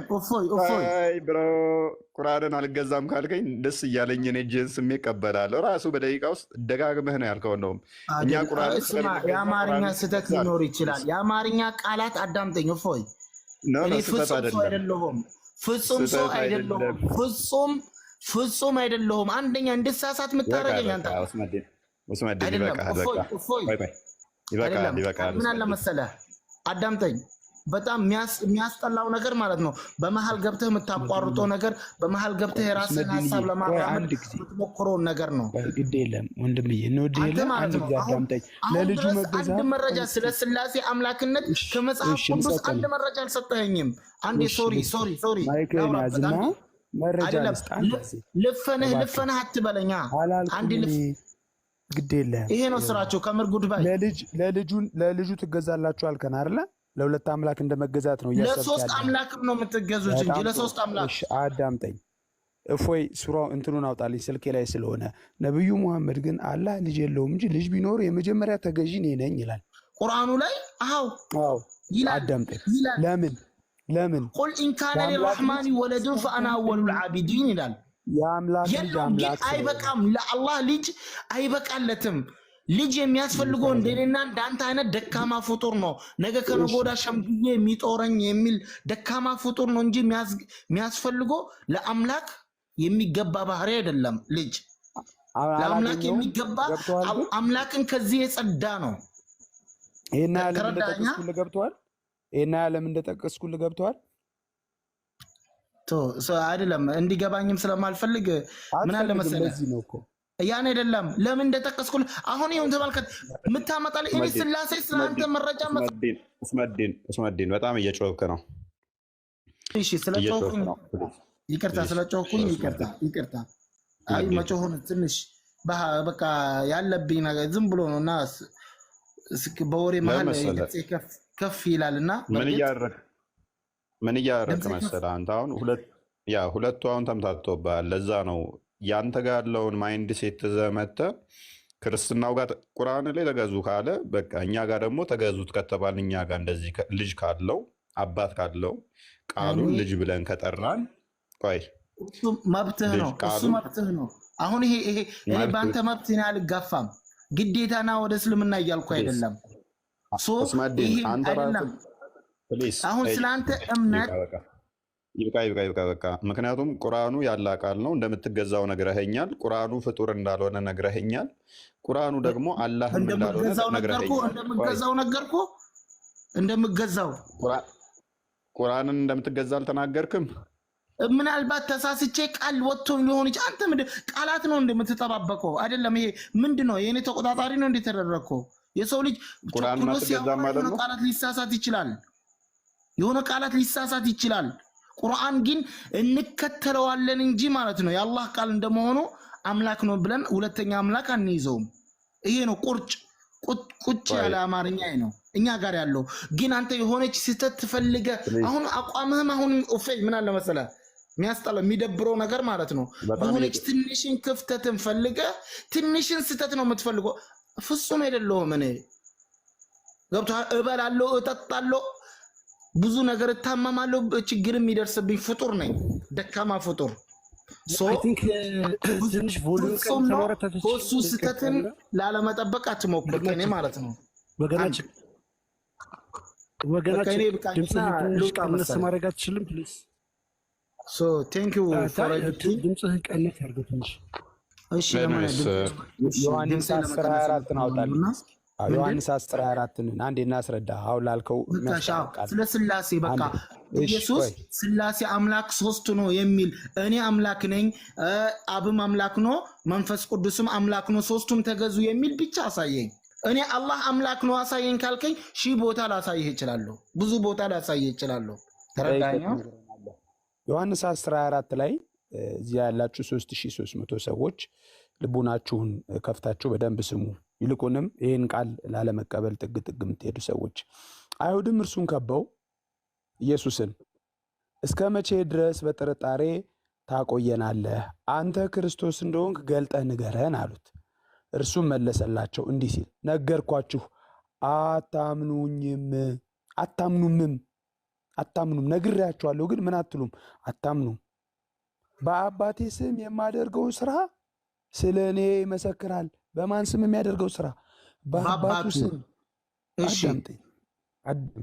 ግን እመኑ እያለ ያለው እኔን ነው እኮ እሱ አባቴን እኮ አላለም ግድ የለም እኔ ማመን አባቱን ማመን ነው አስጨርሰኛ እሺ አውራ አንድ ጊዜ ይኸውልህ እያመጣው ነው ሁለት ነገር እዚህ ጋር ያዙልኝ ይሄን ቃል ላለመቀበል ጥግ የምትሄዱ ሰዎች ኢየሱስ ተናግሯል ምን መሆኑን አዳኝ መድኃኒት ህይወት እረፍት ሰላም ግን አታምኑኝም ማለት ነው ልቡን ካልከፈተ እባክህ ልቡን ካልከፈተ ሰው እንዴት አድርጎ እግዚአብሔር የሚያስገድድ አምላክ አይደለም መሻት ከኛ ያስፈልጋል መፈለግ በትዕቢት እግዚአብሔርን የፈለጉ ሰዎች አንደኛ ጢሞቴዎስ 6:16 እንደተጻፈው መሰወሪያውን ጨለማ አድርጎባቸዋል በንቀት እንዴት ወንድ ልጅ እንደዚህ አይደለም እግዚአብሔር መለኮትን አንድ ሰው ማወቅ ከፈለገ ልቡን መክፈት አለበት ከኃይለኛው ከእግዚአብሔር በታች ራሱን በትህትና ዝቅ አድርጎ ጌታ ሆይ ልክ አብርሃም እውነተኛው አምላክ ተገለጥ ተናገረኝ እንዳለ ልቡን መክፈት መቻል አለበት ወደ መጽሐፍ ቅዱስ ጥቅስ አባቴ በኋላ ታስረዳኛለህ ወደ መጽሐፍ ቅዱስ ጥቅስ ስለዚህ ነገርኳችሁ ምን አትሉም የተሰመረባትን አታምኑም ምንድነው የነገራቸው አምላክ መሆኑን የነገራቸው አዎ መድኃኒት አሳየኝ አምላክ መሆኑን የነገረበት ቦታ አሳየኝ የጠየቁ ጥያቄ ምንድነው አንተ ክርስቶስ እሺ ክርስቶስ ማለት ምን ማለት ነው ትርጉሙን ታውቃለህ ምን ማለት ነው እስኪ አንተ ነገር አንተ መሲህ ማለት ነው አዳኝ ማለት መሲህ ማለት ነው ክርስቶስ የተላከ መሲህ ማለት ነው አይደለም መሲህ ማለት ነው የተቀባ አባሽ ማለት ነው የተወለደ አይደለም አባሽ ማለት ነው መሲህ ማለት አባሽ ማለት ነው ቆይ አሁን እንጨርሰው ለማንኛውም እሺ ሁሉ ለበጎ ኬታ መጣው እንደዛ ብለ የተረጎምከው መሲህ አባሽ ነው እንደዚህ የተቀባ ነው ኬታ መጣ እስቲ አሳየኝ እሱ ራሱ አይደለም እንደ መሲህ ያለው አሳየኝ መሲህ ከሚለው ነው የመጣው መሲህ ከሚለው ነው የመጣው አሳየኝ ከቁርአን ላይ ጎግል ግባና ላሳየህ እኔ አሁን በዚህ ስልክ አላህ በጎግል ነው ያወረደው ቁርአንን ጎግል ላይ ነው አላህ ዕውቀቱ ጎግል ላይ ሳይሆን አረብኛው ነው ያልኩህ እኔ ቃሉን አረብኛው መሲህ አይደለም ያለ ማስረጃ መሲህ ማለት መሲህ ማሆ እየነገርኩሽ ማስረጃው ላሳይ በጽሁፍ ነው እንዳንተ ማስረጃውን የፈለግከው ቁርአን በምንድን ነው የወረደው በምን ቋንቋ አረብኛ ነው የወረደው ታዲያ አረብኛ ነው እንደ መሲህ ማለት መሲህ ትግረኛ ነው አታስቀኝ መሲህ አረብኛ ነው እሺ ምንድን ነው ለካ ኢሳም አረብ ነበረ በጣም ስቱፒድ ያለች ሴትዮዋ ማሾፍህ ነው አም ስቱፒድ ያለችውን አትሌት አስታወስኳት ኢሳም ለካ አረብ ነበረ አሁን እኔ ዒሳ አረብ ነው ስለ ዒሳ ስለ ነቢዩላህ ዒሳ ዜግነት እያወራን ነው እንዳለ ነው ስለ ቃሉ ነው እንጂ አረብ ካልሆነ ታዲያ አረብኛ እንዴት ነው ስሙ ኢሳ የተባለው በአረብኛ? ስለዚህ በአንተ ምርጫ ነው እንጂ ቁርአኑ በአረብኛ ስለወረደ ነው። አሃ ለኢሳ ስም ያወጣለት አሁን መረጃ ስታጣ እፎይ፣ አሁን ይሄ ፖለቲካ ነው የምጠላው። መረጃ ስታጣ እስኪ ጌታ ነኝ የሚለውን አሳየኝ ስለ ፖለቲካ ሌላ መሲህ አረብኛና ፖለቲካ ይሄን አቅጣጫ ነው የሚደብረኝ። እኔ ጌታ ነኝ ያለበትን አሳያለሁ። እሱን ተረጋጋና ቅድሚያ መሲህ ማለት አባሽ ማለት ፕሊስ ማትወጡት ቀርቃር ውስጥ ስለምን ትገባላችሁ? ካላወቅን አላወቅን አምጣ ምኑን ነው ማመጣው? እየጠየቅኩ እኮ ነው። የለም መሲህ የሚለው መስደሩ የቃሉ መውጫ መነሻው እስኪ ንገረኝ። የለም ቁርአን ትርጉሙን ስለማያውቀው ነው የወሰደው። ትርጉሙን ቢያቅማ ኖሮ አይወስደውም ነበር። ትርጉሙን ስለማያውቅ ነው እያልኩ ነው። ትርጉሙን ያውቃል ካልከኝ መሲህ ማለት ዋይ በአረብኛ ቁርአኑ ወርዷል። እሺ መሲህ ማለት ደግሞ አረብኛ ቃል ነው ካልከን ማስረጃ አንጣ። እሺ ማስረጃ ልስጥህ። መሲሑ ደጃል የሚል ሐዲስ ላይ አለ። መሲሕ ደጃል እሱ ራሱ ሌላ ችግር ያለበት ነው። ምክንያቱም ደጃል ራሱ የመሲህ ጠላት ሆኖ የመሲህ እንትኖች ነው የሚዋጋው። ስለዚህ ትርጉሙ ቢላይ መሲሕ የተባለበት እሱ አንድ አይኑ ስለታበሰ ነው ተብሏል።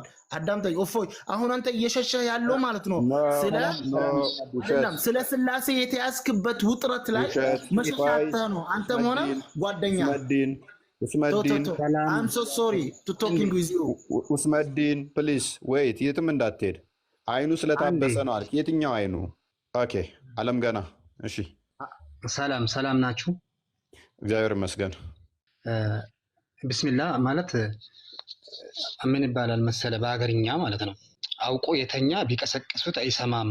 አሁን እዚህ ጋር እናንተም እኛም ለመማማር ካልሆነ ማለት ነው ወይም ደግሞ ለማወቅ ወይም ደግሞ ለመረዳት ወይም ደግሞ ለመረዳዳት ለመግባባት ካልሆነ በስተቀር አዳር ሙሉ እንዳሁኑ ብትከራከሩ ማለት ነው የምታመጡት መፍትሄ በፍጹም የለም። እንደኔ ከሆነ እሺ መፍትሄውን ልነግረን ትችላለህ? መፍትሄውን ልንነጋገር ነው የምንችለው አንድ ላይ ማለት ነው። መሲ የሚለው አረብኛ ቃል ነው። መሲ አረብኛ ቃል ነው ወይ? መሲ አረብኛ ቃል ነው። አሁንም እኔ ወስዳ እዛ መክተት ነው የምትፈልገው? እስኪ አስጨርሰኝ በአንተ ሀሳብ። እንዴት? እሺ ምን ሀሳብ አለህ ካልከኝ ማለት ነው ፈረስታ መጀመሪያ የምትነጋገሩበት የምትወያዩበት ርዕስ ሊኖራችሁ ይገባ ነበረ። ካነበረም ደግሞ ያንን አንዱን ሳትጨርሱ ወደ አንዱ አንዱን ሳትጨርሱ ወደ አንዱ አሁን በዛ ላይ ደግሞ አንተ ለምሳሌ አንድን ግለሰብ ዝም ብለህ የምትከታተለው ከሆነ ቅድም ሲነግርህ ነበረ አንተ የኔን አይብ ወይም ደግሞ የኔን ስህተት ነው የምትፈልገው ወይስ እውነታውን ነው የምትፈልገው? አለም ገና አንድ ጊዜ በቃ ኢየሱስ ክርስቶስ ጌታ ተብሎ የተጠራበትን የመጽሐፍ ቅዱስ ክፍል እንመልስ። 1-2-3 ደቂቃ ስጠን። ስለ አስተያየት እናመሰግናለን። አንተ መቀጠል የምትፈልግ ከሆነ አንተ መቀጠል የምትፈልግ ከሆነ እንጠይቃለን፣ ትቀጥላለህ። እኛ ግን እዚህ ጋር ላለው ሰው ኢየሱስ ክርስቶስ አምላክ ነው፣ ጌታ ነው፣ በመጽሐፍ ቅዱስ ጌታ ተብሎ ይጠራል። አንዴ ጌታ ነው ኢየሱስ ክርስቶስ። ከየት ነው የምነሳው መሰላችሁ? ከአንደኛ ጢሞቴዎስ ይውጣልን። አንደኛ ጢሞቴዎስ ምዕራፍ 6 ላይ የተነገረ አንድ ቃል አለ። ወደኋላ እንመለሳለን። በጊዜው ይገልጠዋል። እርሱ ብቻ የማይሞት ነው፣ ማንም ሊቀርበው በማይችል ብርሃን ይኖራል። አንድ ሰውስ እንኳ በመለኮቱ ምልአት ሊያየው አይችልም። ለእርሱ ክብር ለዘላለም ኃይል ይሁን፣ አሜን። ክብር ምስጋና ለስሙ ይሁን። ስለ ስሙ መከራ የሚቀበሉ ሰዎችን የሕይወትን አክሊል የሚያቀናጃቸው እርሱ ሁሉንም በየተራው ስለ ስሙ የሚሰደዱትን ሰዎች ይሸልማል። በየተራው ማን ነው ሸላሚው? የነገስታት ንጉሥ፣ የጌቶች ጌታ። በጊዜው ይገልጠዋል በጊዜው። ስለዚህ ኢየሱስ ክርስቶስ ብቻውን የሚኖር አምላክ ነው። መጽሐፍ ቅዱስ መስክሮልናል። በቃሉስ ኢየሱስ ክርስቶስ አምላክ ነኝ አላለም ወይ? ብሏል። እኔና አብ አንድ ነን። የትኛውም ነቢይ እኔና አብ አንድ ነን ያለ የለም። የትኛውም ሐዋርያ እኔና አብ አንድ ነን ያለ የለም። ኢቨን ቅዱሳን መላእክት ራሱ እኛና አብ፣ እኛና ወልድ፣ እኛና መንፈስ ቅዱስ አንድ ነን አላሉም፣ አይሉም፣ አይችሉም፣ ድፍረትም የላቸውም። እኔና አብ አንድ ነን ብሎ የተናገረ በእቅፉ የሚኖረው አንድያ ልጁ የባህሪ ልጁ አካላዊ ቃል ቀዳማዊ ቃል እኛን ሊታደገ የመጣ ኢየሱስና ኢየሱስ ብቻ ነው። ከባህሪ አባቱ ከአብ ጋር በሕልውና በአገዛዝ በመለኮት በስልጣን አንድ የሆነ ኢየሱስና ኢየሱስ ብቻ ነው። ስለዚህ በዮሐንስ ወንጌል አሁንም ምዕራፍ 17 ቁጥር 22 ላይ ያው እየገለጥን ከሆነ ሰዓት ላለመግደል ዮሐንስ 17 22 ላይ አንድ ነው የሚሉ ሰዎች ይለያዩ። ዮሐንስ ወንጌል 17 22 ላይ እኛ እሱ በባህሪ ከአባቱ ጋር አንድ እንደሆነ እኛ በጸጋ የእሱ ልጆች የእሱ አካል እንድንሆን እንደሚያደርገው አይደለም። የእሱ የባህሪ አንድነትና የእኛ የእሱ ልጆች በመሆን አንድ የመሆናችን ጉዳይ ይለያያል። ስለዚህ ኢየሱስ ክርስቶስ ጌታ ነው። ኢየሱስ ክርስቶስ አምላክ ነው። ከበጎች የሆኑ ሰዎች ጌትነቱን ይቀበላሉ። በነገራችን ላይ ከበጎች የሆኑ ጌትነቴን ይቀበላሉ ብሏል። እዛው ዮሐንስ 10:26 ላይ ከበጎቼ የሆኑ ያምኑኛል፣ ድምፄንም ይሰማሉ፣ እኔም አውቃቸዋለሁ፣ ይከተሉኛል፣ እኔም የዘላለም ሕይወት ሰጣቸዋለሁ፣ ከእርሱ ውጪ የዘላለም ሕይወትን መስጠት የሚችል የለም። ድንግል ማርያም የዘላለም ሕይወት ታሰጣለች። ከማን? ከልጇ ከፈጣሪዋ። ቅዱሳን መላእክት በምልጃ የዘላለም ሕይወት ያሰጣሉ። አሜን። ነገር ግን ከእርሱና ከእርሱ ውጪ የዘላለም ሕይወትን መስጠት የባህሪ ገንዘቡ የለ ማንም የለም። ለምን? ክርስቶስ ኢየሱስ ሙሉ መለኮቱ እና ከአብና ከመንፈስ ቅዱስ ጋር ያለው ስልጣን እኩል በመሆኑ ከዚህ ንግግር መረዳት እንችላለን። የዘላለም ሕይወት እሰጣለሁ፣ ወደ እኔ ኑ፣ እኔ ያሳርፋችኋለሁ፣ ኃጢአት ተሰረየችልህ፣ ተነስ ሂድ። ይሄ የመለኮትና የመለኮት ስልጣን ብቻ ነው። የወልድ ስልጣን ነው።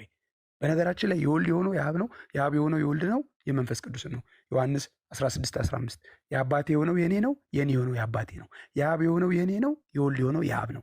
አንድ ነው በመለኮት። ስለዚህ ኢየሱስ ክርስቶስ ጌታ አይደለም ወይ? ጌታ ነው፣ ጌታ ነው። አብን ያየ እኔን ያየ ሲል ያረጋግጦልናል። ሌላው የምጨምርላችሁ የመጽሐፍ ቅዱስ ክፍል ጌታ ብለው ሐዋርያትም ጠርተውታል። አዎ እናንተ ጌታ ትሉኛላችሁ፣ ትክክል ብላችኋል። እንደምትሉኝ ምንድን ነው? ጌታና አምላክ ብላችሁኛል፣ እውነታችሁን ነው። ዮሐንስ 13:13 አዎ እንደምትሉኝ ምንድን ነኝ ብሏል ጌታ? ጌታ ነኝ ብሏል። ስለዚህ በእኔ መኑ በአባቴ መኑ ማለት ምን ማለት ነው? በአባቴ ቤት ብዙ መኖሪያ አለ፣ እኔን ያየ አብን አይቷል የሚለው ቃል አብ፣ ወልድ፣ መንፈስ ቅዱስ በመለኮት አንድ፣ በስም በአካል በግብር ሶስት መሆናቸው የሚታይበት ነው። ሌላው ዮሐንስ ወንጌል 17:3 ላይ አባት ሆይ ዓለም ሳይፈጠር በአንተ ዘንድ በነበረ ክብሬ አክብረኝ አለ። ዓለም ሳይፈጠር ወልድ ክብሩ ከአባቱ ክብር ጋር እኩል ነው። ዓለም ከተፈጠረ በኋላ ወልድ ከአባቱ ጋር ያለው ክብር እኩል ነው።